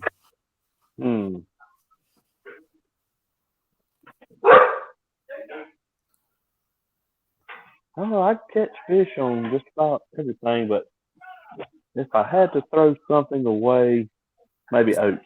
Oats? All right, man. That's Brian's bait. So, Brian, get that out of here. That's just, these paylights. I mean, you can catch fish on it, but Brian not with every flavor. He threw his out. That works out good. But it just goes to show you guys, I mean, out of all the people that have watched or are watching now, there is no one magic bait. You know what I mean? It comes down to everything catches fish, and what I like, you may not like. And I might do great on it, and you might not have the confidence. And you might like a bait that I'm not a big fan of, but you do well on it, you know. So there's so many ways to catch carp. It's kind of unique to a lot of fish because some fish, I mean, there's just certain styles, and if you don't do it, you're just straight up not going to catch fish. Carp, there's just so many different rigs, so many different baits. There's just so many different things you can do and still catch fish. So that's one awesome thing right there.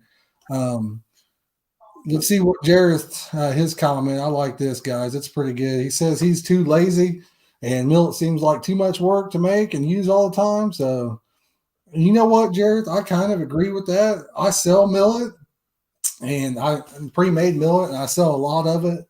And it's funny. I always tell people, like Dylan, you guys know Dylan, he fishes with me a lot. I'm always like, because he'll buy his baits from me. And I'm like, man, I wish I had somebody to buy my bait from, you know?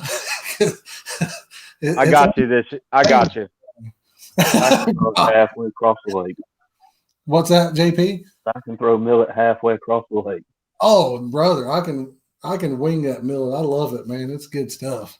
It's just once you've made so much bait, it's like, I don't know, man. You get burnt out on it. You know what I mean? If you got like 10 batches going at the same time, and you kind of get burnt out. I was tying some hooks live on Facebook earlier today, and I mean, I sell them, and that's awesome. But at the same time, it's like it, you know, it's the same motion over and over, and it just, you know, I'm a guy that likes to move around, I guess, except when I'm fishing. I like the to lakes sit down here when I'm fishing. So the lakes down here are weird. You could go one time with a bait, not catch anything, and the next time catch 20 fish. Tear them up, yeah. Yeah, we were talking about that, I think, earlier today, Brian, on Facebook. Yeah. Where even like, do you guys have tournaments down there, JP, where they pay out like spots or things like that? Yeah, a lot of times they'll run where it'll be $145 for 3 poles, and they'll give away $100 an hour or something. Sometimes for big tournaments, they'll do $500 or $600 an hour. Have you ever went down there and pre-fished like the day before, and you just tear them up? They usually don't let you do that. Oh, really? Down here, nobody can go out, and you got to draw a spot. No, I meant like the day before or whatever, and just fun fish or whatever. That's all I do anyway. That's okay. 3, 3, 4. Well, I know. Like I was telling Brian, you know, back when I was younger and used to, you know, fish for money and stuff, I would go and like a day before, or even a couple days, whatever, you know, a couple days before, and like, hey, I've got this bait, I want to try it and see what it does, and literally just, I mean, tear them up, can't keep a rod in the water, and then go back the next day for the tournament or whatever, and blank. Yep, you know what I mean? Nothing.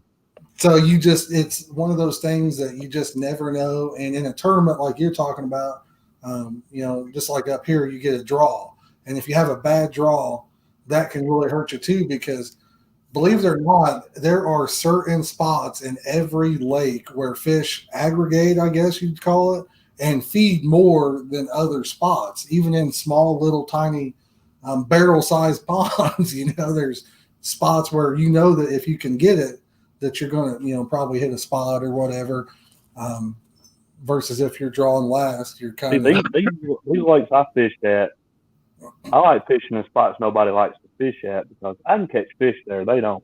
Yeah. In a tournament, is that how you like it in a tournament too, or? Yeah, I'll fish anywhere.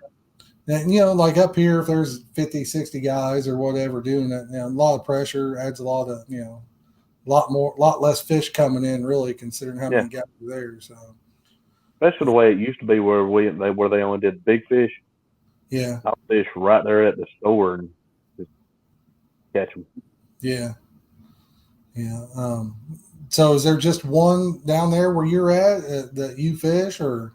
Oh, there's some all around, but I just like going to that one, because the other one, I mean, he's always packed with people. Yeah, and you're from Georgia. You're from Georgia, correct? Yes, sir. Okay, gotcha. What's the weather like down there in the winter? You guys can probably fish all year round, can't you? Right now, right before it got dark, it was like 57 degrees, almost 60. Woo! He's rubbing that in, Brian. He's rubbing it in. I know. I think. It's supposed to be 28 on Christmas. What are we like? Zero? Yeah, it'll be 16 here. Thanks. Yeah, with wind chill.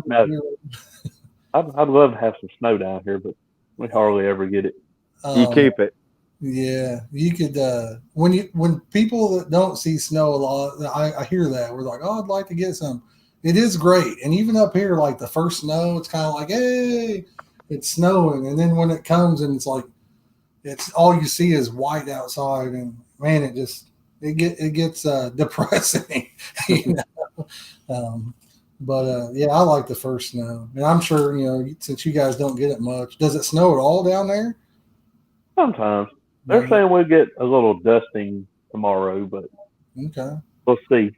Yeah.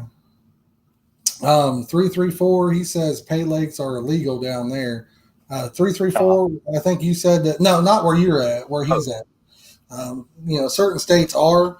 And like I said, I've converted over to more of the wild water, and I do go to Pay Lake kind of in the off season there. So everybody's got their own strong opinions. It's like politics or religion. Everybody's got their own thing. So we won't touch too much base on that, but there are probably several states where it might be illegal. I can see why, and then I can see the other side. So, there's two sides to every story.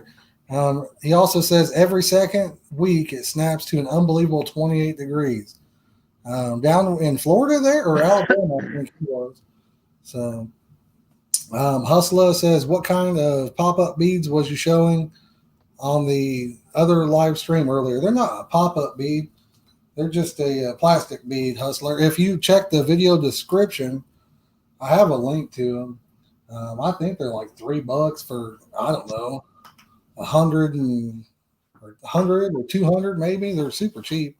And if you use that link, you're supporting the channel. We'll get from a $3 purchase, we'll probably get 8 cents from that. So, sounds like a little, but use the link, man. We appreciate you. Brian Posey says it's going to be in the 50s and 60s all week in Oklahoma. That's awesome, Brian. Hopefully you get a chance to get out there and do some fishing.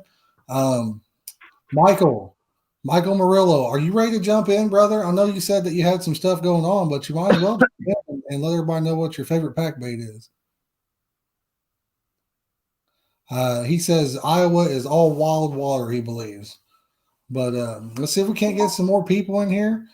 That not only fish in the daytime, so it's always extremely hot when we're fishing. Yeah, you don't do any night fishing, huh? Really? Oh my goodness, that's my favorite time to fish. I used to, but now I just go in the daytime. And since I started doing the YouTube, it's kind of funny. Like my favorite time is the night fish, but since I started YouTube, I'm not really set up to record at night, so I didn't get much night fishing in. Michael Murillo actually sent me a battery that I'm going to rig up in my wagon where I have some LED lights on it and stuff, like on the sides that shoot out, and might be able to do some nighttime streams for carp fishing, Jareth, he says the nighttime's his best bite. I feel that way too. Now, how come you don't night fish, JP? Is there any reason or? No, just really ain't got the time to do it at night. Gotcha. Well, it happens, and like I said, everybody's got their own thing. I know in the heat of the day. Time down there, that's usually when they're doing their big tournaments, and okay, I just don't want to be messing with those guys because I done got to the point now. I just there to have fun and fish. Exactly. I totally understand. That's why I talked about where I when I pay lake now, it's like the one around me. It's only a couple miles from my house. I show up and fish, and usually there's nobody there. There's no contest. It's actually close, but I can just pay. During the day, there's nobody there, and you can fish wherever you want. Yeah. Well, they're closed. The bait shop's not open. They just walk around. Somebody will walk around and collect some money later in the day, and then you're just fishing for fun, Yeah, that's the way he does on Saturdays during the day. I mean, there's nobody there, but there'll be a few catfishermen to come in, and yeah. Mike Overcash. There are definitely a bunch in North Carolina for sure. John Murray says there's a New Year's Day tournament at Hubbard's. And he said, come on down, Brian. Well, I don't know. I thought they were switching the day because it's supposed to be cold, so I'm just kind of waiting on that. Yeah. I don't know what the weather is. I know we're supposed to get some snow possibly, aren't we, for Christmas? Next couple days, possibly. I think so. And then 40 on Saturday. Really? I think. And then 40 again on Sunday, somewhere in there. I'll tell you what, it was gorgeous this morning, and it turned bad quick, didn't it? It went windy, rain for hours. Yeah, that front came in quick. Yeah. Michael Murillo, you still watching? You want to jump in? Anybody in the chat wants to jump in? Jump on in here, guys. Don't be shy. Don't be shy. I think I'm going to step out. Okay. My phone's going to die shortly. All right, Brian. Well, we'll catch you on the possibly maybe in an upcoming stream or something like that. We might do one on pickups only or something. Hey, just let me know. I'll jump in whenever you want, bub. All right, man. Sounds good. See y'all. Thank you. See ya. Yep. See you, brother. All right, man. It's just you and me, JP. All right. One, man. So do you use a pickup? Wait, you said corn pop, right? Yeah, just use corn pop. Okay, and those are the flat ones? Yeah, I use the cereal. Yeah. Well, I mean, the corn puff is a round piece of puff corn. I think the corn pop is like a flat piece of cereal, isn't it? Or am I thinking? The Kellogg's corn pops. That's what I use. I'm gonna Google it real fast, man. Let's see what these look like. I'm pretty sure I know what you're talking about. Yep, that's exactly what I thought right there. Don't you know you're supposed to eat those? I do if I get hungry out there. I mean, why not, right? You know what I'm saying?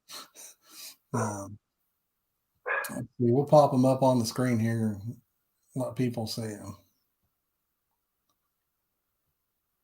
So there's what the corn pops he's talking about, guys. They're the flat ones. It's showing $1.99, I think, on the screen, which seems cheap in my area. Cereal That's real cheap. That's what I was thinking. In my area, I figured they're probably about $3-4 a box, man.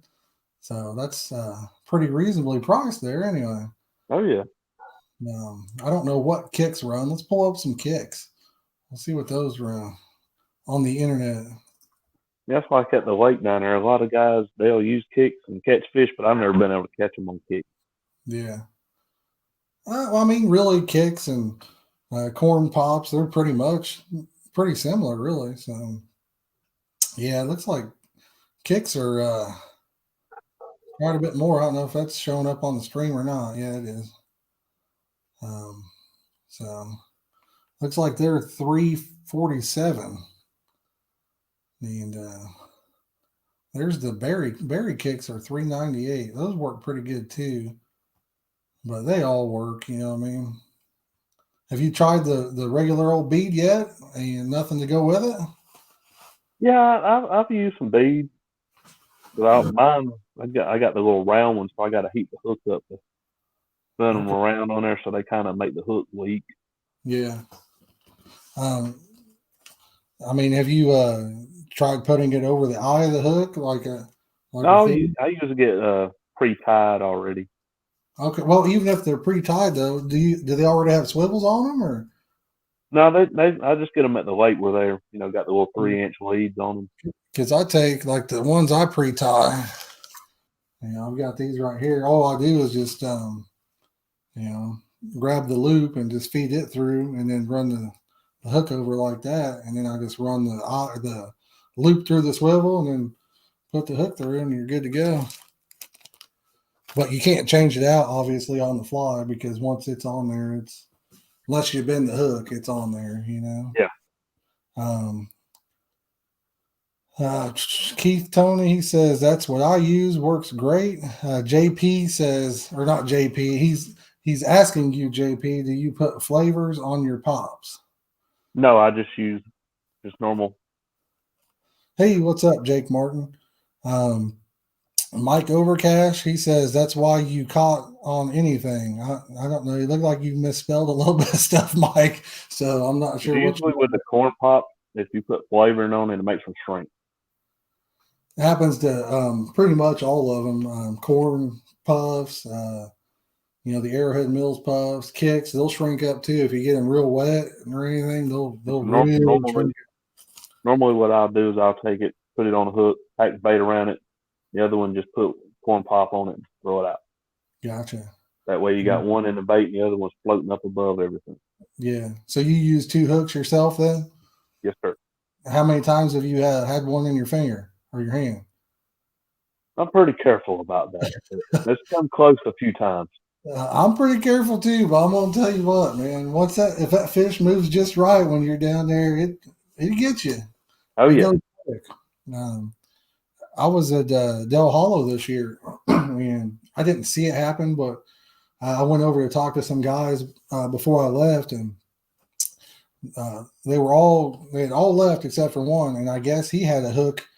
The one guy, he had to go to urgent care or whatever. Like a fish moved just right, and he'd already taken it. I think he had taken the hook out of its mouth or something, but he was doing something in the cradle and it moved. Or no, you know what it was? Okay, my bad. He was carrying his rod back, they said, and he had like the hook like this in one hand, and he hit something and kind of stumbled, I think it was now, and it went all the way through his finger, and he had to go get it cut out. So I was gonna say, everybody I've seen on the lake do that. Just take a pair of needle nose and set the barb off of it and pull the hook back out. I guess it depends on exactly how bad it went in there. You know what I mean? If it's in just the skin, I don't know. I would probably never go. I hate doctors. You know what I mean? I don't go to doctors. Oh yeah. Like last resort for me, man. I'm like on my deathbed before I go. So I'd probably come up with some way where I would do it and probably get an infection and end up in the hospital anyway. But yeah, I'm with you, man. I don't think I would go to the doctor, but you know how it is. Some people do that. Texas Pete pops work good too. Yes, Texas Pete, the hot sauce. I'm assuming that's what JKT is talking about. Do you guys use hot sauces and stuff down there, JP? I don't, but usually a lot of people, if you get a bunch of catfish on you, they'll put something hot in there to keep catfish off of it. I've heard that, and up here there's a shad problem, and a lot of people say hot stuff keeps the shad off. Now, yeah, I got like a hot cinnamon I've tried, but I didn't catch anything once I started using it. Yeah, I've still caught shad, catfish, all that stuff on hot anyway. So to me, it didn't seem like it made a difference. But there's a lot of people that ask me in the flavors, can I make something hot or whatever? And they really like, the hot stuff. So again, if you're confident in it, catfish when they're in a double digit. Yeah. Let's see what he says. Matthew Jackson says, that's what I do, JP, plus always keep electric tape in the tackle box. There you go, guys. Roger wants to know what Michael Murillo popped in. Michael, when you're ready, you just give me a thumbs up and we'll bring you on, all right? Yeah, I'm going to have to go here in a few minutes. My phone's down to 18%. All right, brother. Well, if you're ready, we'll go ahead and we'll bring Michael in, and we'll let you go, and maybe we can get some more in too, man. I appreciate you coming on. Appreciate you. Yes, sir. Anytime. All right, man. I appreciate the support and everything. Okay, brother? Yes, sir. All right, brother. Peace out, JP. Bye. Michael Murillo, what's up, brother? Well, I'm baking some I hear pizza rolls. You're making me hungry. I hear it. I'm cooking myself some jalapeno cheddar bratwurst. Oh, really? And they're skinless. I don't know if your local grocery stores do that. Some people might say it's a bit of blasphemy, but I got to tell you, it's pretty darn good. Well, I've never had stuff that had I guess I would call it the old timer skin, where they use the intestines or whatever. I don't think I've had any like that. But yeah, the skinless would probably be better for me. Yeah. I love a good, sausage or anything like that. So, but yeah, I heard something simmer and I was like, I know there's some food going on there. Oh yeah. Well, if it's me, there's food going on. Well, I mean, you can see my Burger King cup I ate right before we started. So.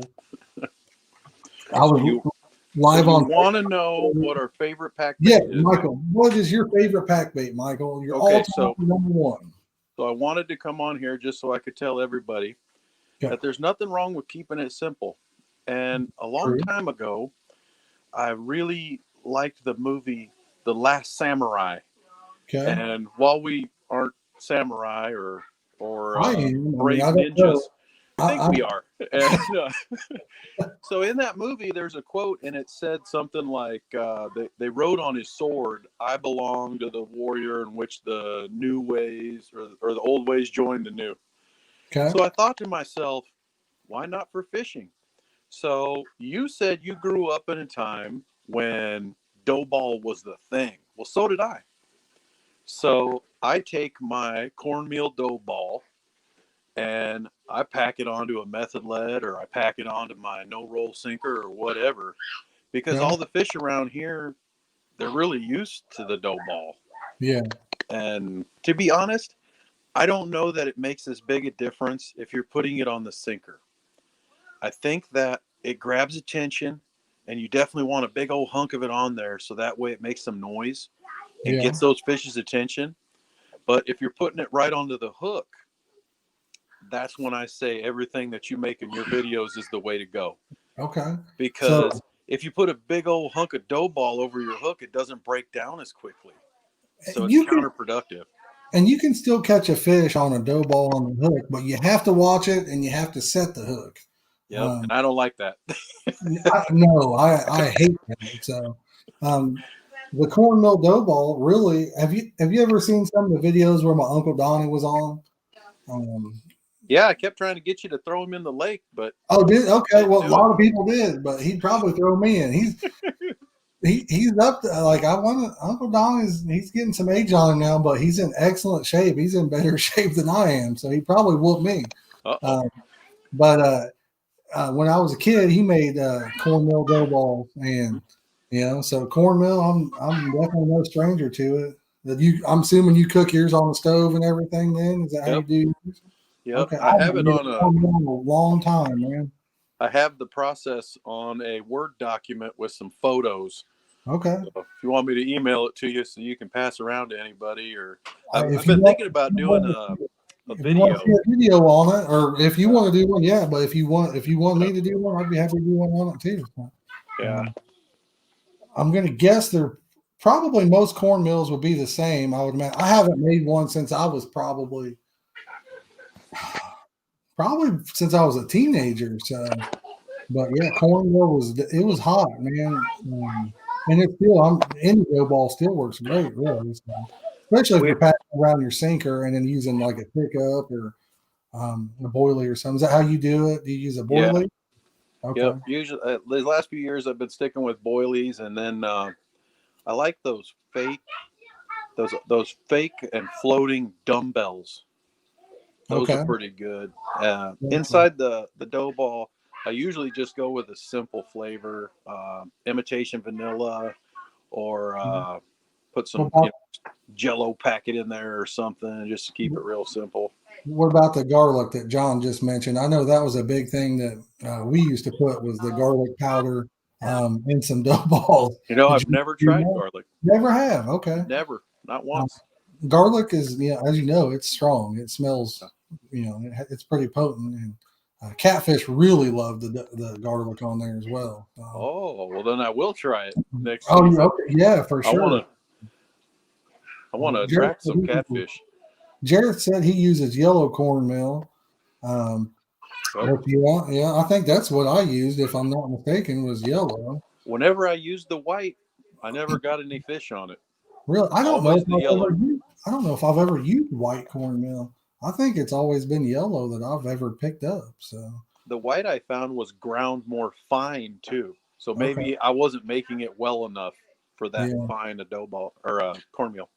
I'll tell you, catfish bait, it works good for carp too, but in the wild, man, it's just insane for catfish. On the thumbnail, there's a bag, a green and white bag, and that's called Aquamax, and people at Pele's call it chow, right? Well, all the channel cats that are stocked and stuff, that's what they feed them at like channel cat farms or whatever, the farm raised channel catfish. And oh my goodness, you take that in the wild and you catch so many catfish. It's crazy.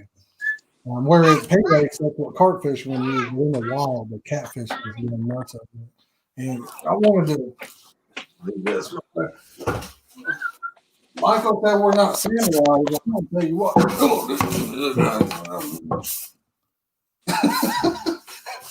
I about broke my computer, man. Acting stupid.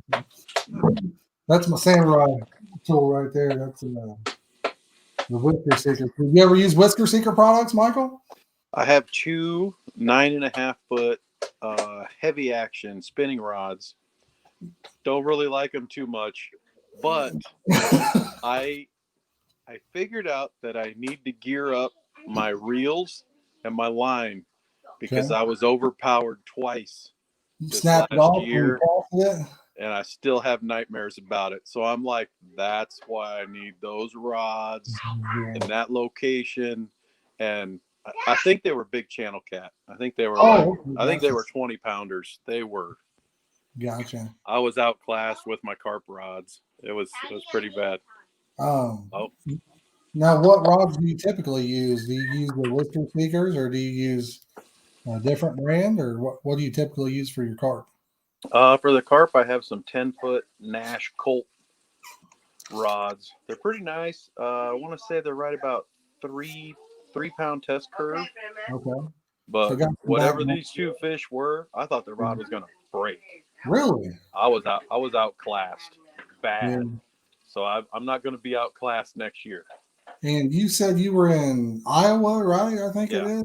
Yep. So is there a lot of big carp and like buffs? You got any buffs in Iowa area? Or there are buffalo here. They're not very big in the waters that I fish here in central Iowa, but I've seen some real big ones in northern Iowa, and I caught the smallest ones probably up there, like 15, 20 pounds.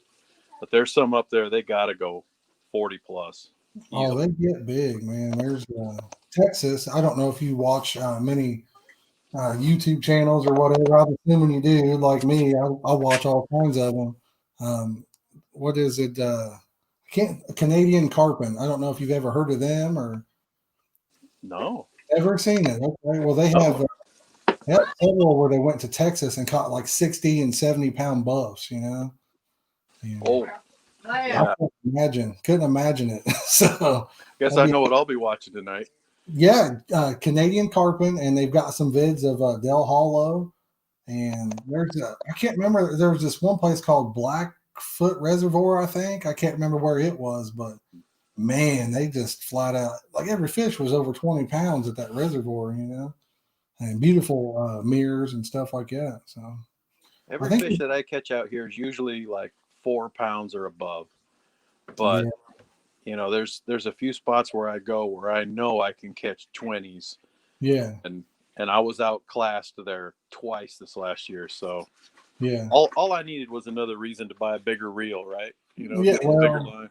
We won't talk about how many rods and reels I got. So I've been collecting since I was young. So I have a hard time getting rid of stuff because I'm like, if I buy something new, I'm like, I'll just put it over here. It's probably not worth that much. I'll just put it over here. And then, so I've got quite a few, I've still got a bunch of bait runners and stuff like that laying around. What's your reel of choice? Do you use bait runners or do you use casting reels? I use bait runners. Okay. And last year I switched away from Daiwa to all Cast King. But then right around Black Friday, and I don't know if PC Fun had released the carnivore before Black Friday, but Black Friday was the first day that I saw it online. And actually Mexicat told me about it, and what size you got? That's a good 6,000. Yeah, I got 2 of those, and I got a 5,000 because the deal was so good, and the discount was so good, and the free shipping. Did you get it this year? Yeah. Okay. Just just on Black Friday.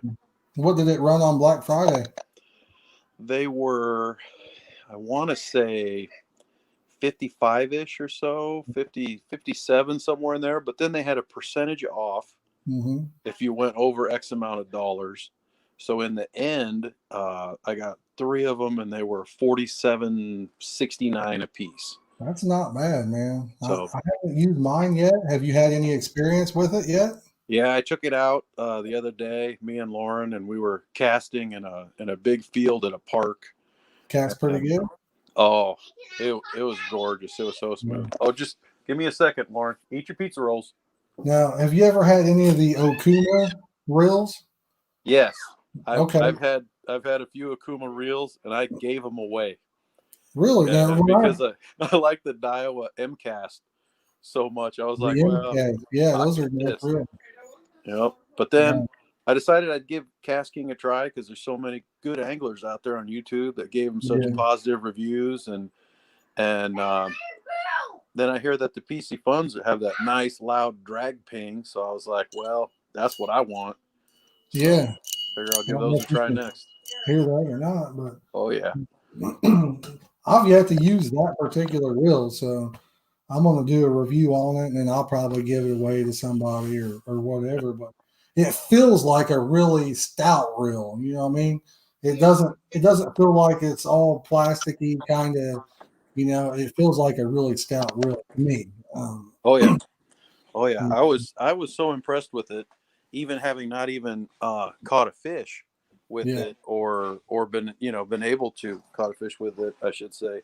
I felt that I had to do a review on it just to give some positive feedback about it, because there's a lot of people out there that think and wait, and then if they do get some sort of data, it's just enough to help them make up their mind if they're going to take the plunge. So I just figured I'd try to help everybody out, because I think that is a serious carp and reel there. Yeah, I think it's going to be myself. It holds a lot of line. Mm-hmm. I was showing this, I think, on maybe a Facebook stream or something, but I still have a few of these that are brand new. They're called a Bead 5000. They're super cheap. They're like $20. I think they got, I don't know, 10 or 11 bearings. It has 12 plus 1, so it's got 13 bearings in it. $20 reel. I used a lot of these. You can't hardly beat them, but they're not. You can tell it's not made. It's like it doesn't have the weight. So I would say this has to be a better reel in my, just from holding it in my hand. I gave 3 or 4 of those other ones away for Christmas one year, just because how do you beat the price, Yeah, the Beast 5000s. Yeah. Did you really? You had the same reel? I've never ran into something like that. Yep. I gave them away just because they don't fish as much as me. Yeah. So the reel will probably last them 10, 15 years, where it might only last me a couple. But Jake Martin says he has the Fox EOS. Those are good reels there. You said you had the MCast. Those are pretty nice reels themselves. Can't remember what they run, but those are pretty nice. I've had the Daiwa Regal BRs, I think they are, the bite and runs. I think Catfish and Carp, I think he used to use that's probably where I seen him at years ago, and then probably bought some or whatever. But that's why I got him too, and he gave favorable review of the Silver Cat rods, so I use those a lot if I'm not using my Carp rods, and they do a good job. I've never used that rod. I know Palmetto. What was the rod he was showing off the other day? I can't remember what it was, but it looked pretty nice. Was it Silver Cat? Trophy Cat or something. That looked pretty nice, New company, I've never seen them. Yeah, I hadn't either, and I was watching his stream, and it looked solid, So I know. I think Jareth, did you say you had some Whisker Seeker rods, and he wasn't a fan of them either? Yeah, I think we're the only two. I've never heard anybody else say it other than me and Jareth. Well, everybody's got their own personal preference. You know what I mean? Was it just too stiff for you? You think? Or? Yeah, they're both pretty stiff. I really like the length. Now, Elston is very interested in changing my opinion, so he sent me a 7.5 foot medium heavy. Yeah, and he sent me a 9.5 foot bait casting. So I got a bait casting reel from my dad. I don't think I've thrown a bait casting reel in 7 years. Oh, so, yeah, you'll pick it right up. I hope so, because I got to do it. Elston sent me one of his original eelhead rods, so I got to do it. Yeah, I think you'll like it. I used to be strictly the bait runners and spinning reels, and I was like, I will never own a caster. I'd laugh at them guys so hard. And then like Dylan, he's on here a lot. He's like, here, just borrow mine for like a week. I'd never used one in my life till like 3 or 4 years ago. I'm like, oh, they're trash, because I'd never had one. And dude, after I used one, I was like, within the week being up, I'd already had 4 brand new ones on their way. So yeah, I fell in love with them. Jareth says he would like to try the medium heavy whisker seeker rods itself. I think he had a heavy action, and he wasn't too fond of the heavy action. So as soon as I picked up the 7.5 foot medium heavy, I can see why it's so popular, because it's got some nice little wiggle to it, but you can just tell that it's strong enough. And just to show you how everybody's got their own difference, I actually originally, when I bought whisker seekers, I bought 7.5 foot medium heavy rods, because I think they could still throw like 6 ounces or 8 ounces or something. It said that's way up there, yeah. Yeah, and I used one, used them. And I was like, I didn't like them. I didn't like the medium heavy. I was like, I need something, because I couldn't get it as far as what I wanted to. I lost a little bit because of the give. Like your Euro style rods have a test curve. That's kind of how heavy versus medium heavy. So I went with the heavy action. I was like, yeah, baby. Really love the extra distance I could get. And the whisker seekers, have you had other catfish rods, I'm assuming? You know how some of them are just freaking gigantic, they're fiberglass. And the whisker seeker is a really thin rod blank, it's really thin. So I really like that as far as the diameter. I really like that myself. Matthew says he likes his 7'6" BPS rods. Matthew, you're on your own on that one, man. I hate those rods. Those are for pay legs only. I hate those rods. They'll throw like an ounce of weight, and that's it. It bends over and touches your butt when you throw it. So it ain't got much of a backbone. But Michael, I know you're probably ready to eat some food. I'll show it to you. Let's see it, brother. I may want some of it. What you got? I want to see what it looks like without the skin on there. Like it's really big, actually. I mean, went the wrong direction. Oh wow, yeah. They kind of puff up. I'm telling you, I don't. That's just the way to eat bratwurst around here anymore. Dude, it looks good to me. Looks delicious to me. But I'll let you get to eating it, because it doesn't get cold on you. I appreciate you, brother. Absolutely. Like I said, hopefully you guys have a good holiday season. We've only got what is the day? The 23rd. I think we got 8 more days of it, and it's over with. I'm ready for the Christmas and all of it to be done myself. So, and then we'll have a whole nother year before we have to do any more Christmas shopping. So. Yeah. But Michael, we appreciate you, brother. We'll let you get to eating. All right. All right, buddy. Have a good night. All right, man. Have a good one. You too. See you. Jareth says that's what she said. Yes, sir. Brian, you have one of what of everyone? Does anybody else want to hop on? We got 22 people still watching. We've been live for 2 hours. Anybody else want to hop on here? Like I said, it's awesome. Super easy, guys. You just click that link, follow the directions. You'll be on chatting with everybody in the chat. Get a couple more people in here if we could. Brian, you want to come on? Jake, you want to come on? John Smith, how about you, brother? Would you like to come on in for a few minutes? We can make it quick, too. You don't have to chat long. We can do 5 minutes or so. Yeah, Matthew, a half ounce. Yeah, I can see that. The whisker seekers are rated up to 12 ounces, believe it or not. I think I moved them over there.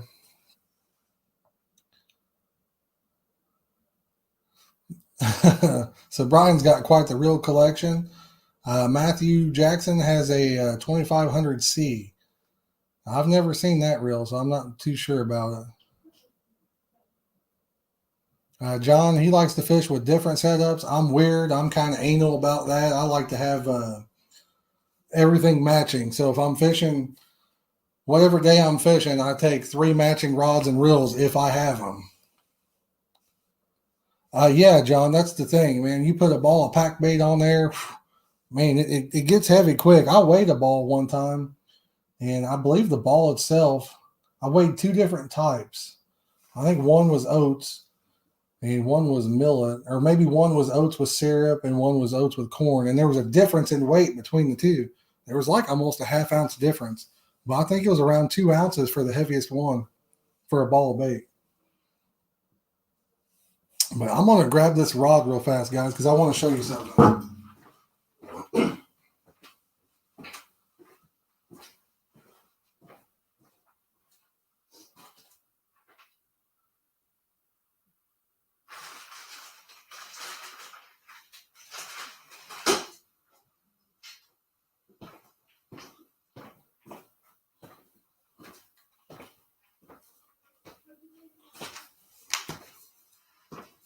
All right, we're back.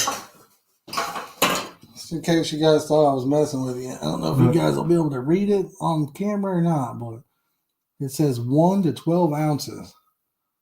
That's a lot of weight. That is a lot of weight right there. So I'm ready to break these bad boys in. Ready for, well, said summer, but we'll take any warm weather we can get to bust those bad boys in. No, Jareth, I've used a lot of them. I've got those BPS rods over there. I've used whooping sticks, casting rods. I've used several different kinds. Yes, Jake, 12 ounces. Now, I don't know what it would feel like to throw 12 ounces, but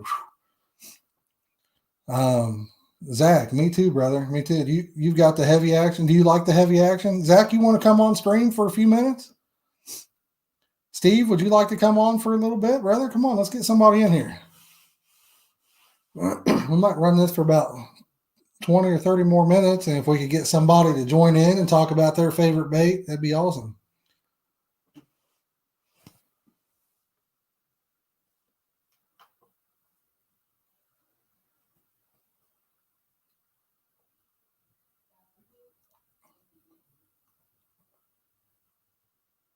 Somebody click that link and pop right up here, guys.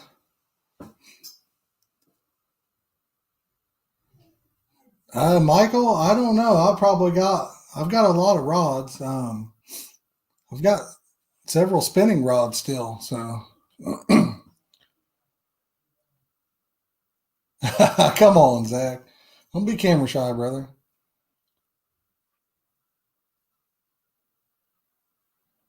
Steve, syrup baits in colder weather take a lot longer to break down, so just keep that in mind. If you're going to use a syrup bait, it is going to take longer to break down.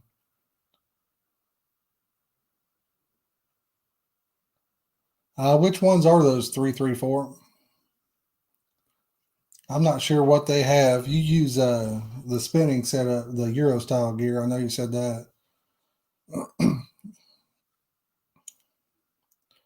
The longest one I have at the moment is 9'6".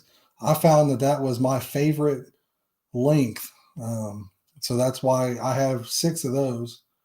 I've had some 12 footers and 10 footers, and I mean, 12 foot, it doesn't, you think, well, it's only 2 foot longer, but it feels like a whole different animal when you go to cast it. And I'll tell you a funny thing. You guys see the type of rod holders I use, tilt stands or whatever. You put a 12-foot rod in a tilt stand, and that's funny looking too. It's kind of hilarious.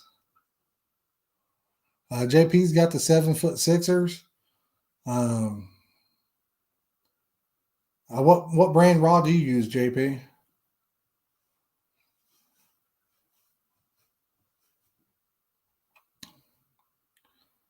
Jake, are you saying you have a 13-footer? Like I said, I've had 12 footers.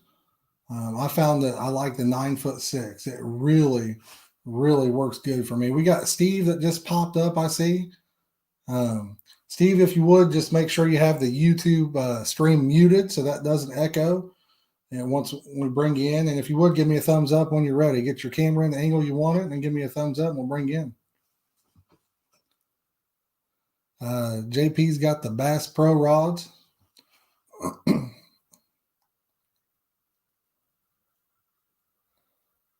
The King Cats. Okay.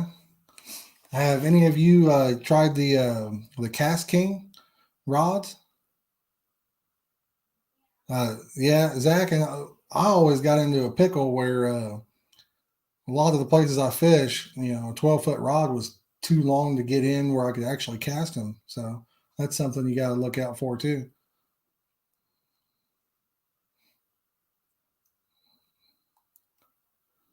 And I really like 7'6" rods for tight places. A Cast King 90 roller, that's a big reel right there. That holds a lot of line. Now, Michael, you said that, hey, we got Matt. Matt, you just give me a thumbs up when you're ready. Make sure you have the YouTube stream muted, and that way it won't echo back in. But give me a thumbs up when you're ready. Was that okay? I can see you now, man.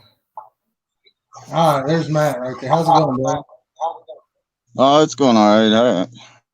All right. What's your favorite pack bait? I throw a lot of oats. Okay. If you sounds like the YouTube stream is not muted. Could you mute that? It's kind of echoing back into the stream there. There you go. Okay. Can you hear me? There you go. Can you hear me? Yeah, I hear you. Is mine working? I can hear myself. Oh God. Yeah. Could you mute just the YouTube stream? Just click on the mute button for it, and then we'll have you. Okay. That way they don't hear me twice. There we go. If you can hear me, we're good to go. That way they don't hear me. I can still hear the YouTube.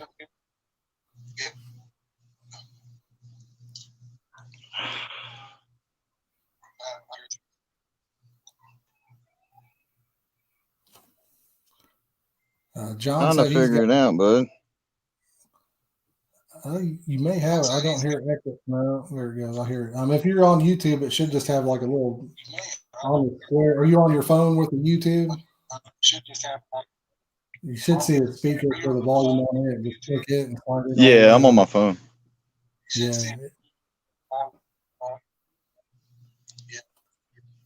Still doing it. Well, you've got the sound on the YouTube. If you just I can hear myself every time. Go to the YouTube where you see the little round speaker, click that, and it'll say mute. You can mute it, and then you'll hear me through this instead of YouTube. And you'll hear me.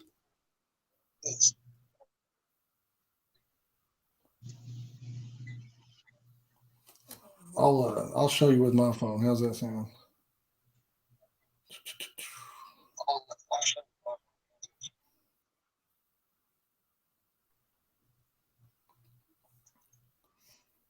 Are you on Android?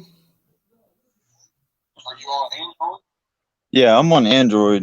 I'm on this StreamYard page right now. Yeah, but you need to go back to YouTube and mute it on YouTube. Okay. I'll show you how. All right, I see what you're saying. Yeah. Steve, just popped up. I see. Steve, if you would, just make sure you have the YouTube stream muted so that doesn't echo. And once we bring you in, and if you would, give me a thumbs up when you're ready. Get your camera in the angle you want it. Let's see if I can show you how to do it. I don't know if I can show you through here or not. But Matt, I'll let you figure out how to mute that, and then I'll bring you back in once you get it muted. Give me a thumbs up, okay? Okay. Matt, you can still hear me. So once you figure out how to get it muted on YouTube, that's all you have to do is turn the sound down on the YouTube one, and then we'll bring you back in here, brother. That way it's not echoing. They're not hearing the same thing. Because once I say it, then it goes in the mic, and then it comes out on yours, and it goes back in.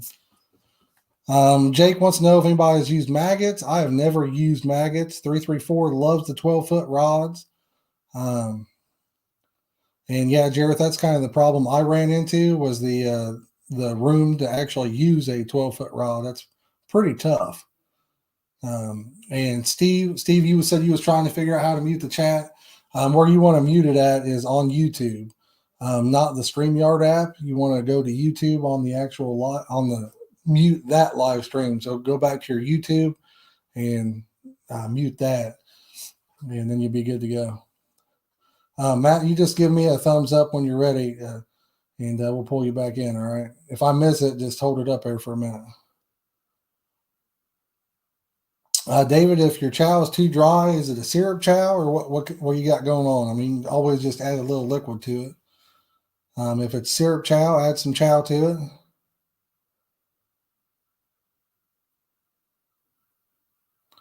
Yeah, JP, exactly.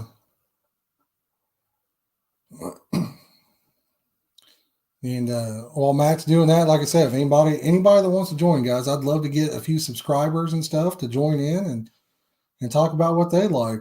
I mean, there's a link in that description. Yes, sir, Zach. Zach, again, thanks for being a member, brother. I appreciate that.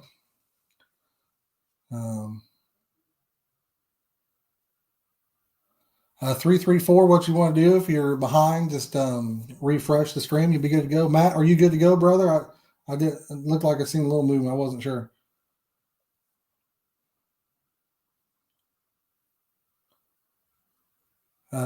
David, like I said, if it's a syrup chow, you can add a little more syrup. If you got corn, you can add some corn to it.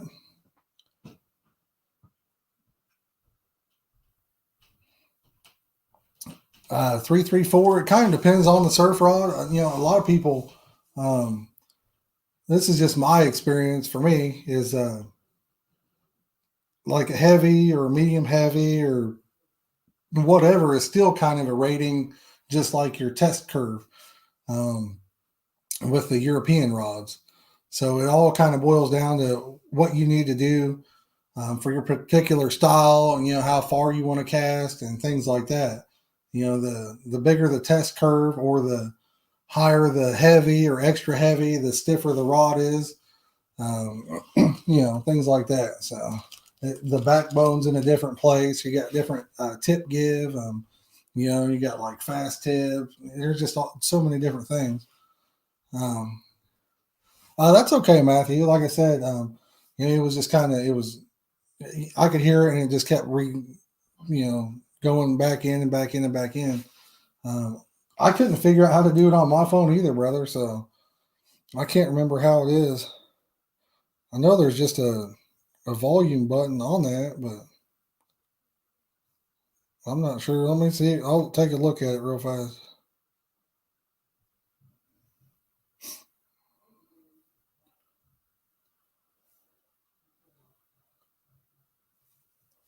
Yeah, I couldn't see it.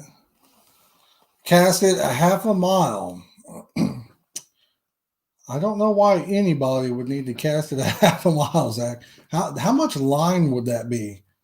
That's let's figure that up. Let's do that.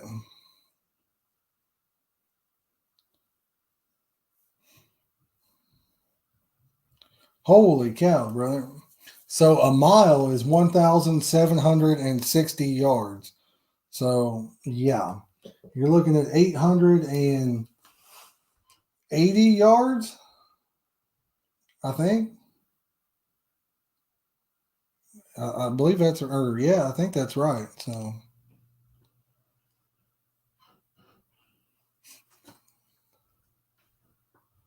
that's a long way. 880 yards. Yep.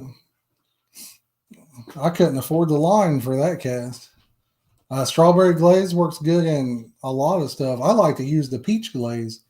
It's made by Wix. You can get it at Walmart usually. Comes in a plastic bag. But I love the peach glaze myself. I'm a peach guy. I like peach flavors. It catches me more than the fish, I'm sure. I mean, it catches fish, but since I love the smell of it, it might be catching me more than it is them. Brian's got the 2 12-foot or 1 12-foot Daiwa Legalis telescopic, yeah. Sharky 3. So you got the Cast King on there, right, Brian? How do you like the Cast King spinning reels? I've never used a Cast King spinning reel. I didn't have that good of an experience with the Cast King Rover. I don't see it right now. I'd show it to you guys. And when I say I didn't have that good of an experience, I mean, it was an okay reel. I've did a couple videos on it. But for the price point, I found some other brands that were better by quite a bit, in my opinion. So, peach butternut, you got it. You got it. I like Bead Gaming. I sell flavors, and I have a super peach, a red peach, a poppin' peach, and all of them are just fantastic. So,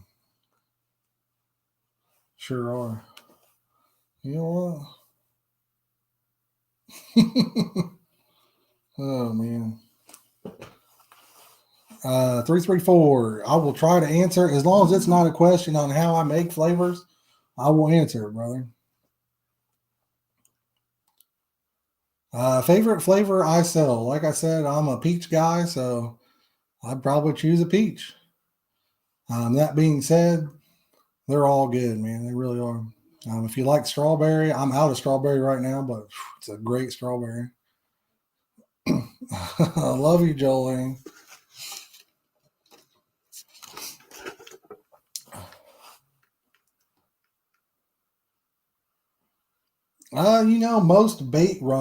Most reels with the bait runner drag aren't too loud. Here's that. This is the that Carnivore by Pisciphone. That's their bait runner drag. Usually that's a pretty, oh yeah, banana. I love banana. Usually on the bait runner part, they're not too loud. This is that Beast 5000. They're all about the same because it's a really light tension drag. Okay, Roger. Oh, you sent 334. Okay, gotcha. I don't have a coconut flavor, Jake, and honestly, I have never had a coconut flavor. I've never used it, so I don't know much about it. Some fruitcake. Fruitcake's the one that everybody doesn't like, right? Yeah, but the banana bread, it literally smells like banana bread, doesn't it, Jareth? When I open that up, man, I'm in heaven with that one. Clayton, he caught his PB mirror, that 20-pounder on the banana bread. 334, me personally, I have not used coffee. I know Todd was watching earlier, and he talked about how he was using coffee. Said he really liked it. So, but for me, I have yet to use it. So as you can see, Michael says that the coconut boilies are getting him a lot of channel cats, guys. Bead Gaming, the stuff I use catches carp and buffs, but unfortunately we don't have any. It's not real plentiful on the buff around here, so. But I love it when I catch one. Yes. Oh yeah, Steve, for sure, brother. Everybody that's ordered anything, I have already sent tracking on, and amazingly, Steve, Zach, I don't know if he's still watching, but he was one of the winners of the flavor giveaway. Well, when he messaged me his address, I found out he only lives like 15 minutes from me, and I sent his stuff out, I think, Saturday, and today's Wednesday. And on the Postal Service website, it says that it's in transit and it's not going to be on time. So it says it will be delivered late. So that tells you how good the post office is. Yes, the apple pie. My wife kind of came up. She came up with that one, combined a few things together, and that's a really good smelling flavor right there. Yep, bean meal is a great bait for the old buffies. But yeah, so I imagine everybody that ordered something, their stuff is probably going to be at the mercy of the post office on that. When I saw on the news they were claiming that stuff was way behind or whatever, so I don't know.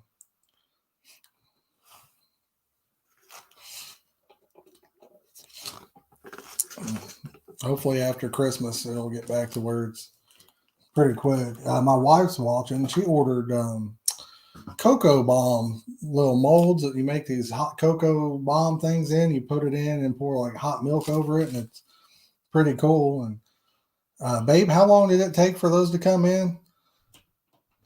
It was like over a month. Just come in the other day. Yeah, Jareth, I think you'll like both of them. Yeah, for sure, Zach. Like I said, I couldn't believe it. I figured that from here it would go directly to Newcastle. I didn't even think that they'd taken roll tide. All right, baby. But yeah, I didn't even think they would like take it to Indianapolis and then ship it back to Newcastle. I think it said it was in Indy or something, so which is crazy. But everybody has had their stuff shipped out. The Catfish Sumo that was won, he commented here.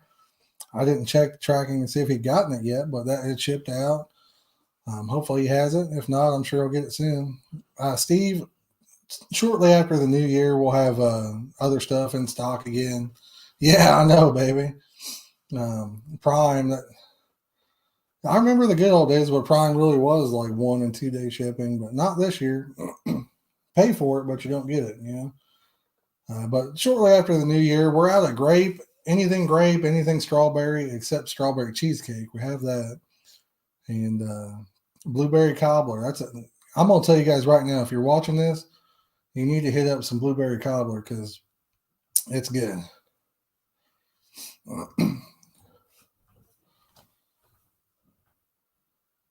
And if you're watching and you're new to the channel, consider subscribing. We'd love to have you. We do tons of giveaways, live streams. We just have a blast here, guys. It's all about having fun. Like I said, we have a giveaway going on right now. It's a Piscifun Viper X spinning reel. It seemed to be a great reel. I took it out and used it a couple times and did a review video on it. So it's not too late to get in on that. It's the last video I uploaded, so just find it, click on it, watch it, follow the instructions. It's free to do. And good luck. Hopefully somebody wins it that needs it, I guess, or whoever. I mean, it's free to enter, so congrats to whoever wins it. And the beautiful woman on the thumbnail is my wife, Jolene, right there. She's on the thumbnail. Christian Combs. It seemed like Christian, did you win some flavors over on Facebook? It seemed like you might have won some stuff. Can't remember.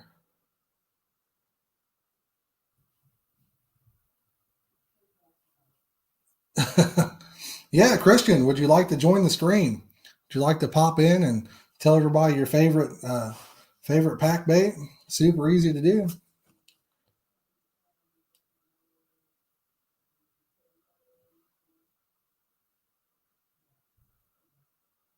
Oh, Matthew, you guarantee it, brother. Guarantee it. Matthew, if you want to come on, actually, you can just close out of the YouTube stream and, click the link and then close out of the YouTube stream, and then you'll be okay. And then you can hop back on the stream after we discuss it. I didn't even think to tell you that. Jake, I was doing a live stream up at Highway there, and Dylan caught, and it was slow, man. Nobody could catch anything. It was slow. And Dylan was messing around with a little ultralight crappie rod I brought up. He caught 3 on a little crappie jig. Nobody else caught anything. I think I caught 1, in like 3 hours or something for the stream, and he caught 3 in like 15 minutes on a crappie jig. It just goes to show you, sometimes you never know.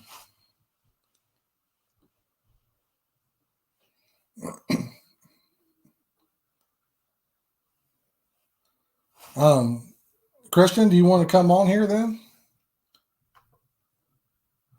Just click this link and it'll bring you on. Make sure you have the YouTube. Make sure you have the YouTube stream either muted so the voices don't keep echoing back and forth, or close out of the YouTube stream after you click on that. And we'll bring you on for 5 minutes or so, and we'll talk about your favorite bait.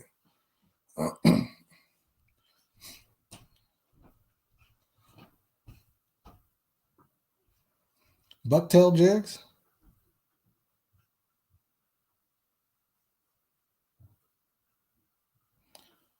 I mean, Michael, I've seen a lot of them hooked in the mouth with jigs.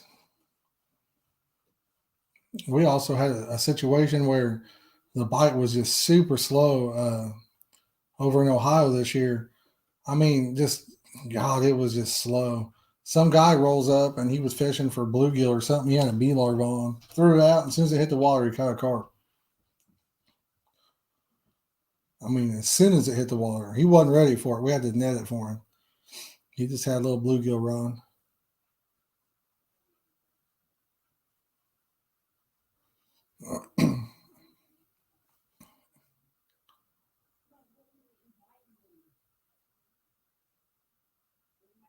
Okay, Matthew. That's all right, brother.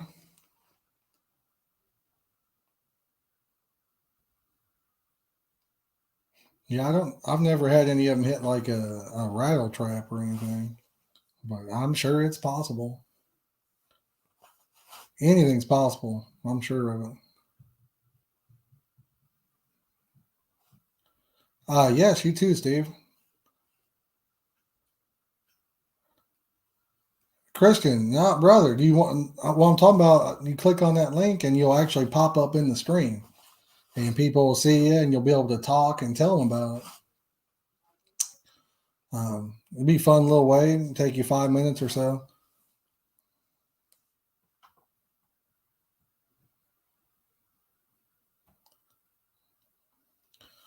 Just click that link right there and then close out of the YouTube stream so the voices don't echo back and forth.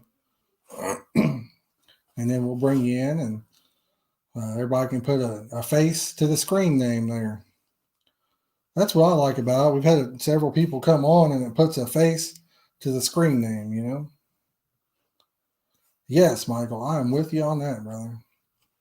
That's what I like. I mean, I feel like I've got a lot of friends here that I've never met, you know, but I see them regularly in the chat. So it's nice to put a face to it, you know?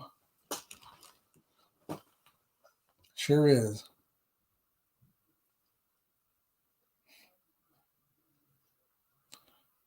Yeah, like I said, Matthew, you never know. And I know I've seen some big catfish get caught on some, you know, bass lures. So for sure.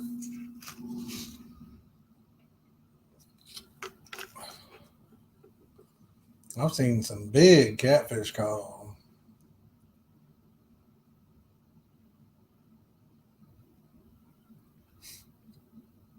And hopefully everybody watching's got their Christmas shopping done. Like I said, it's going to be brutal if you try to do it tomorrow.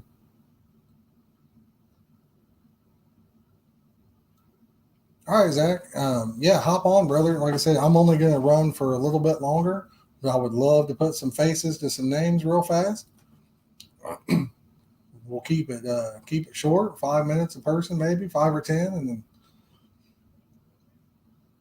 Jake, well, you done messed up. You should have got that bad boy a long time ago, because it's gonna be brutal. You ate 5 of them, 5 jalapeno ones. Woo! You're gonna have a rough morning tomorrow, man, when they come back out, Michael. That hot stuff can be bad the next day. Jake, just give her some money. That's the best way to do it. Give her some cash. There you go, Brian. And thanks for being a member, Brian. I appreciate that.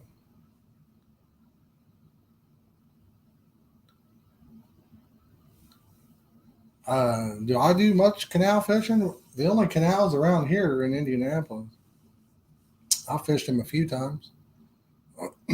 One day we went, my buddy caught the same fish like 5 minutes apart. This was before I had a YouTube channel. I've got a video put together, guys, where we catch the same 20-pound fish 3 fishing trips in a row. I haven't uploaded it or made it, or I haven't unlisted it yet. It's still listed as private. I see Zach in there. Zach, do you have the YouTube stream muted? Are you good to go? Give me a thumbs up if you are. All right.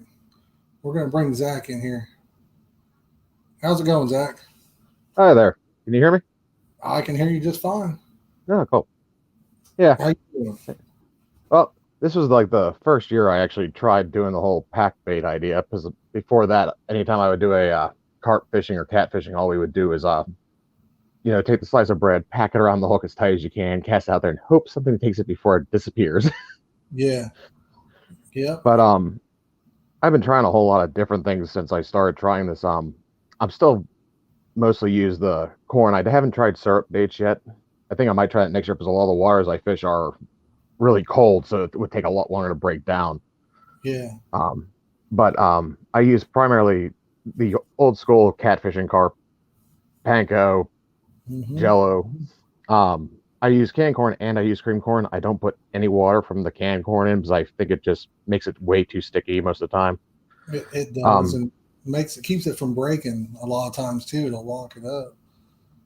Yeah, and I also tend to put a 5-minute grits, not the quick grits that will soak up water really easily. The 5-minute grits, and then that helps it break down more. I find too. I usually get about a 3-minute breakdown time, which is good because I send that stuff sailing off my weights so many times. Yeah. Have you ever tried packing around your hook?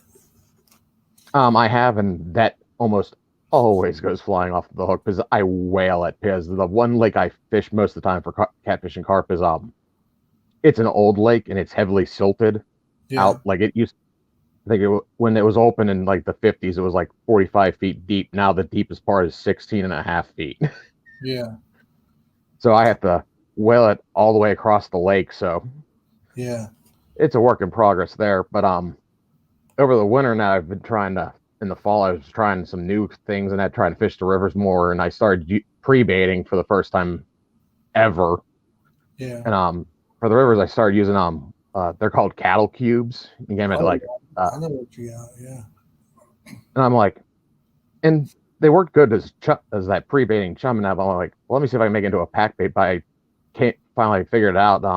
You soak the cattle cubes and they break down. And the ones I use are mostly soybean meal and a binder in them. Yeah. So I take that, I add some corn to it, and I use instant oatmeal and some flour to bind that all together. And I was using that probably about 3 weeks ago, and I never landed any carp, but I got into the shoreline. They just like would do that backflip as soon as you got near the shallows, and backflip and pop off.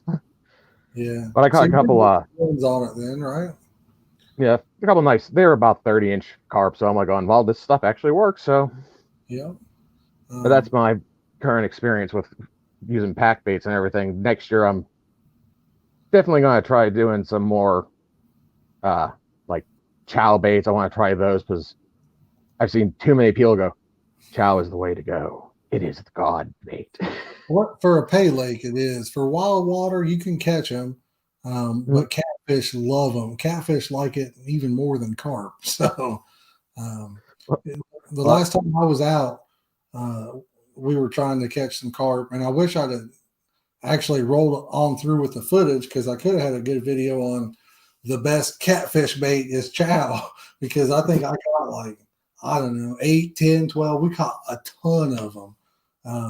Didn't catch any carp, but I used it in a wild water setting. And I mean, just the catfish were going nuts over it. So, well, that's one thing. Like, I have the same mentality as catfish and carp. Where it's like, I call it catfish and carp because I catch both, and I just want to catch some fish. Exactly, yeah, and that's the good thing about carp baits is, I mean, if you have a good carp bait, it's a good catfish bait too, because they'll hit it too. They're both bottom feeders. And well, I was like at the lake I was talking about. We were out there. My dad goes, "So we've caught 3 carp and we've caught 10 catfish." I'm like, going, "Hey, it's a fish. I wouldn't complain." right, fishing is fishing and catching is catching. So yep. Because that's what I was like. I'm like, just yeah. Because this was my dad's first year trying this also, because he barely went for carp and catfish. I like doing that because I like big fish.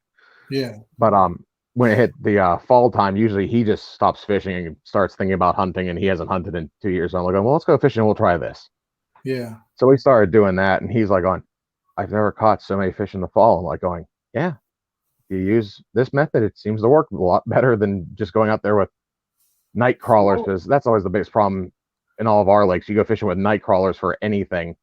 Yeah. 9 times out of 10, you reel in an empty hook because the bluegill just attack it like a school of piranhas and eat it all off. Oh yeah. I'm like, oh, just throw some corn on your hook, throw some of this on your weight, and just whale it out there and see what happens. And he started doing it, and he's like, I've caught 10 fish in October in one day.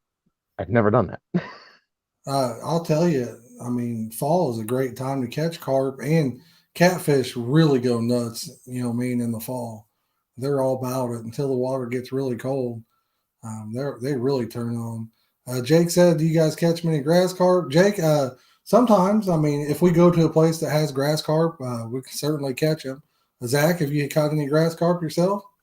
I'm not even sure if there's a place in my state in Pennsylvania that has grass carp in it, because I know. Oh, Pennsylvania. What part are you in then? I've got a sister that lives over by Hershey. I'm in Pittsburgh. Pittsburgh? Okay. Never been there myself. I've been down to Hershey the one time, and that was it. And you said your favorite bait is basically panko, because that's pretty much what you've stuck with since you started, right? Yeah, I've tried. I did do the one chow mix you had with the cheaper chow that has the large and small floating pellets and sinking pellets mixed together. I tried that. It worked really good for catfish. Oh yeah. Well, if you think that one was good for catfish, wait till you try the other one. They both work good for catfish.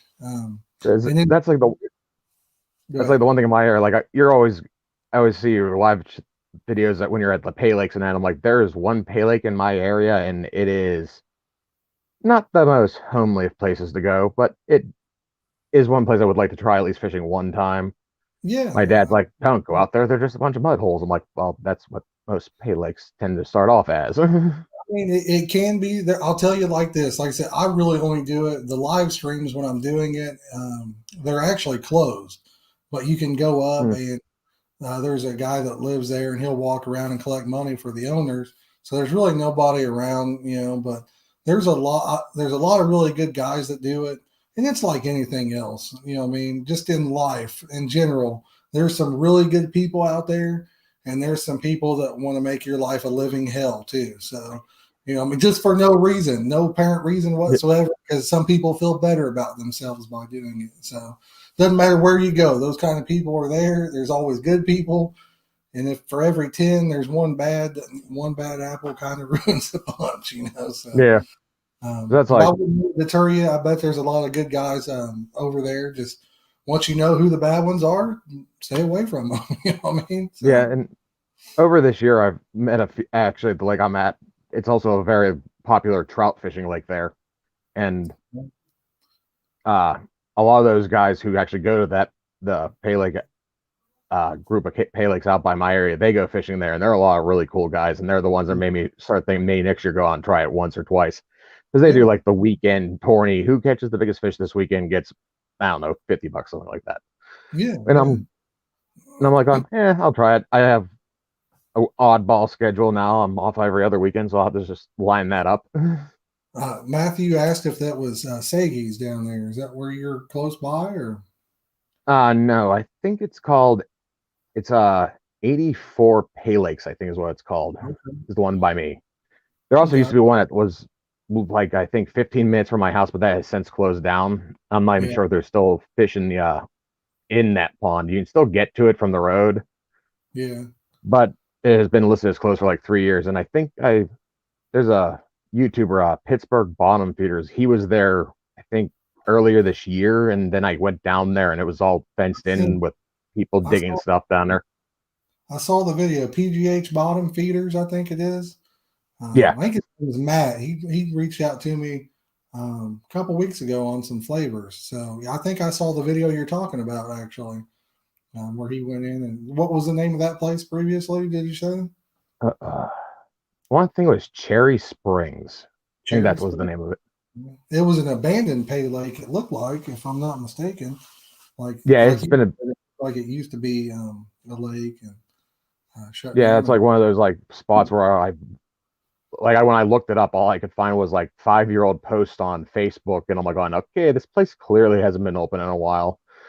Yeah, and it's like, I'm like, maybe I'll go down there one of those these days and see if I can get in there and fish it a little bit, because there still are carp in that lake. Apparently, like I said, he was catching them, I think, back in March. So I'm assuming their carp can live in essentially a mud puddle with no filtration for a while. Oh, carp are a tough fish. I mean, I use a carp cradle and stuff, and I take really good care of my fish. But I mean, honestly, though, carp are a very tough fish. So if somebody is got them on the ground, they're underhooking them, it's not going to kill it. I mean, it's not going to hurt it. They're extremely tough. But I take good care of mine just because sometimes we catch some pretty rare ones like special colors or mirrors, and just kind of try to preserve that. And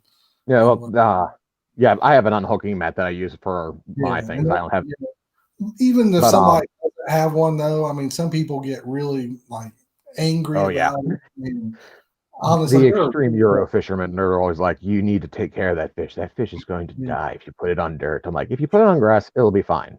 I mean, the main thing with carp is they're just very heavy bodied themselves, so they can actually injure themselves just flopping around sometimes. But Todd, I'm not sure what kind of cradle I have. I want to say it's some kind of NGT or something, maybe, but I'm not positive. And Zach, I got a question for you. Was it you the other day that commented that you were a chef? Yes. I'm a food guy, man. What kind of stuff you cook up? Where do you work at? Like a restaurant, or what you got going on? I've worked for a catering company. I just left a restaurant I worked at for 6 years. I now currently work at a hospital, working in the front lines, trying to keep the doctors up and running. Yeah. Well, this whole thing. That's an important thing. Like my wife, she works at the hospital as well. And the good thing about a hospital is too, it's job security. You know what I mean? And that was my main move for that one. There's always sick people, so they always need. They're not closing down anytime soon. Usually. But that's where he could get a carp cradle. I have no idea where you could get one in your area, Roger.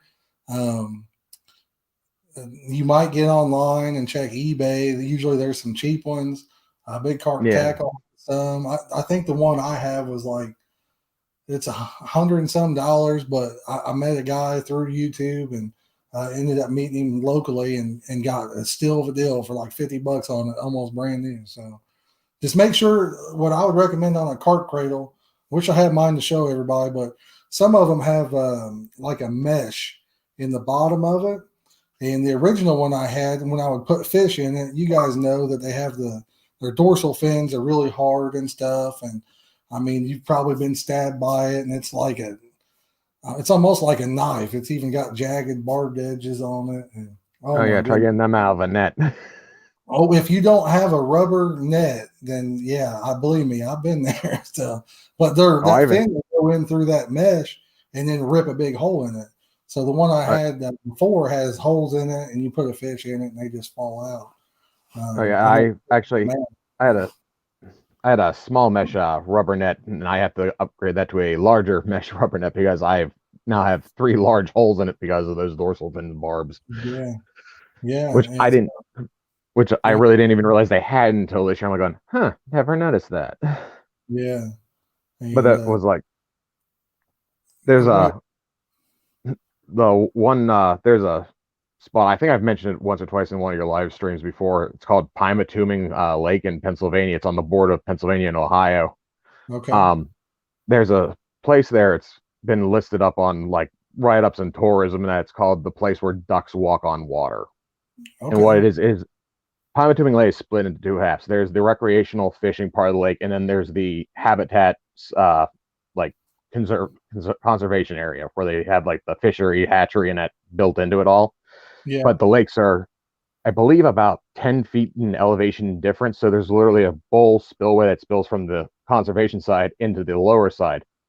Well, somebody in the 50s got the bright idea, hey, if I throw bread here long enough, it'll attract carp. And there's literally a pool that during the summertime when it's has a lot of guests there, you will see carp from in this bowl going all the way across, and you'll see ducks literally walking across these carp.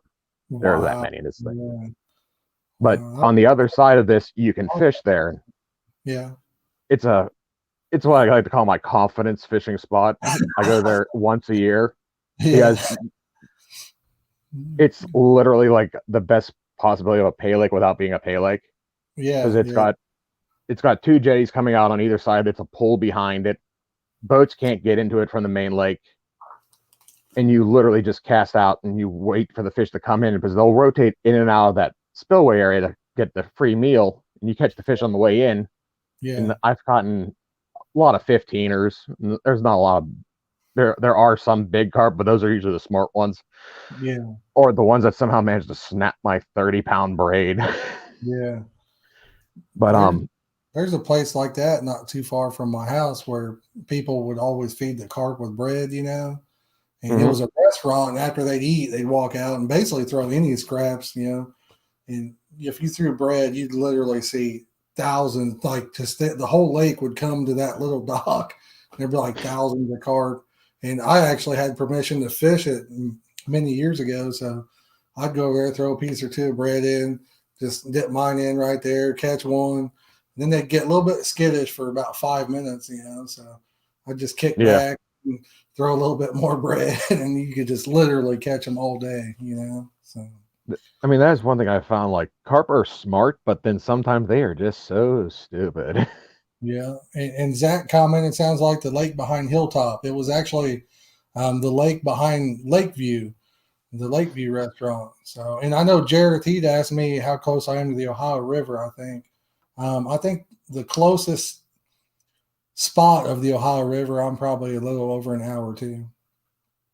Yeah, that's the one nice part about being in Pittsburgh, where I'm at. I can fish the Allegheny River in about 20 minutes from my house. I can be at the Monongahela River in about 15. The Ohio River is a bit of a drive to find any bank spots that are open most of the time. That's usually about a half hour, 45-minute drive to hit that one. I never fished the Ohio River. What few times I have, I mean, I couldn't find places that didn't have a crazy current. And you can, like, the spots where I have tried to fish it, I've drove for an hour on both ways of it and couldn't find any runoffs or anything like that. Everything was privately owned on where a guy could actually set up and not have the current drag a 6 or 7 ounce weight down the river, you know? So. No, yeah, because that's a big problem even here. Like the Monongahela River is a fairly slow paced river. You can get away with like a 3 ounce weight, and there's a lot of parks along it also. So there's a fair amount of spaces for that one. Yeah, on the Allegheny River, that's the one that you have more of a problem. It's a lot more old industry in that, and a lot of now housing.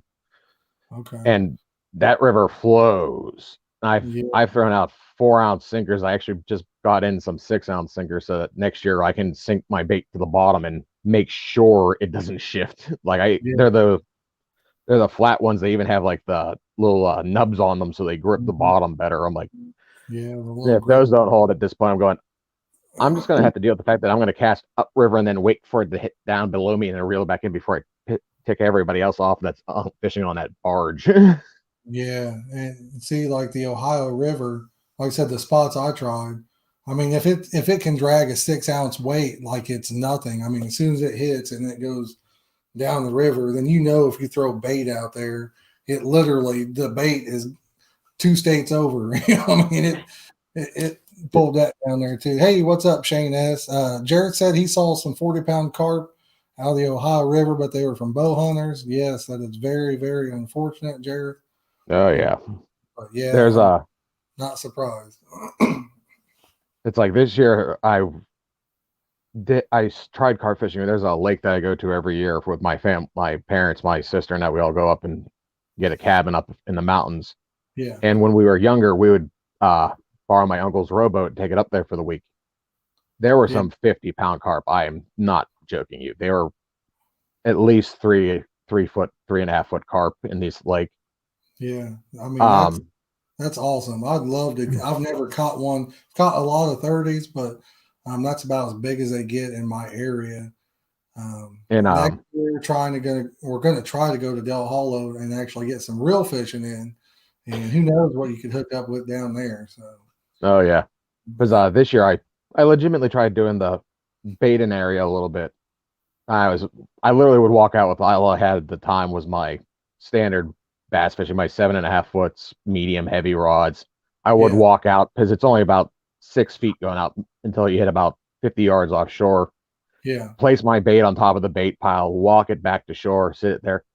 And the one night I'm literally sitting there at the fire net, I'm looking over and it looks like the Starship Enterprise is coming over. Yeah. And I'm like going, is that what I think it is? So I walked down to the beach, and sure enough, it was a bow fishing boat. And sure enough, those guys came right over my spot and shot straight in the water. And I saw them pull out probably about a 20 pounder, and my heart just sank. I'm like, yeah. And this is why I don't like. Jake asked if anybody uses Fish Brain. I don't use it. Zach, you ever use Fish Brain? I think it's an app or something for your phone. I haven't used it. But. I used it in the past once or twice. I find it to be somewhat biased at best. Yeah. Because I'm like, especially like a lot of places I fish, it's like if it's on a lake, okay, those are good reports. Yeah, those fish are still in that lake. Yeah. But like I said, I fish a lot of the rivers. Like I have the Mon, the Allegheny, the Ohio, the Youghiogheny, the couple other random rivers that no one ever hears about. Yeah. I mean, I'm sorry, fish move up and down those rivers too much. If you think of it, I guess it'd kind of be like a weather app. It's about the same thing. It's not really wrong, I guess. You know what I mean? So your weather can say one thing, and if it says it's going to be 60 and it's 30, big deal. You know what I mean? If your app says, hey, today's a good day to fish and you don't catch anything, there's no consequences for it. So, another instance of you can be wrong 90% of the time and still keep your job. Yeah, my daughter, she's in college. This is her first year, and she's going to try to be a meteorologist or whatever that is. So I told her, I mean, I guess you couldn't pick a better job. You could be wrong every time, and it wouldn't matter. So, yeah. Okay. Well, it was good talking to you, Josh. I'm glad I finally actually got to talk to you. I've loved your channel since I found it this year. Yeah. But I got to get to bed. I got to be up at 5 a.m. for work. Hey, brother, you have a good one. Hope you have a good holiday, all right? You too, sir. Have a good night. You too. Bye-bye, brother. Oakdale Dam, that place is loaded with carp. And you know what, Mark? I've heard that. I know somebody that's fished it many times, and they're from Monticello, and they live over here close to me now, and they said the same thing. Guys, I appreciate each and every one of you, the people that joining in and everything. We're going to try to start doing some live streams once a week after New Year's, and we're going to have some guests on. We're going to have some catfishing guests. We're going to have some carp guests.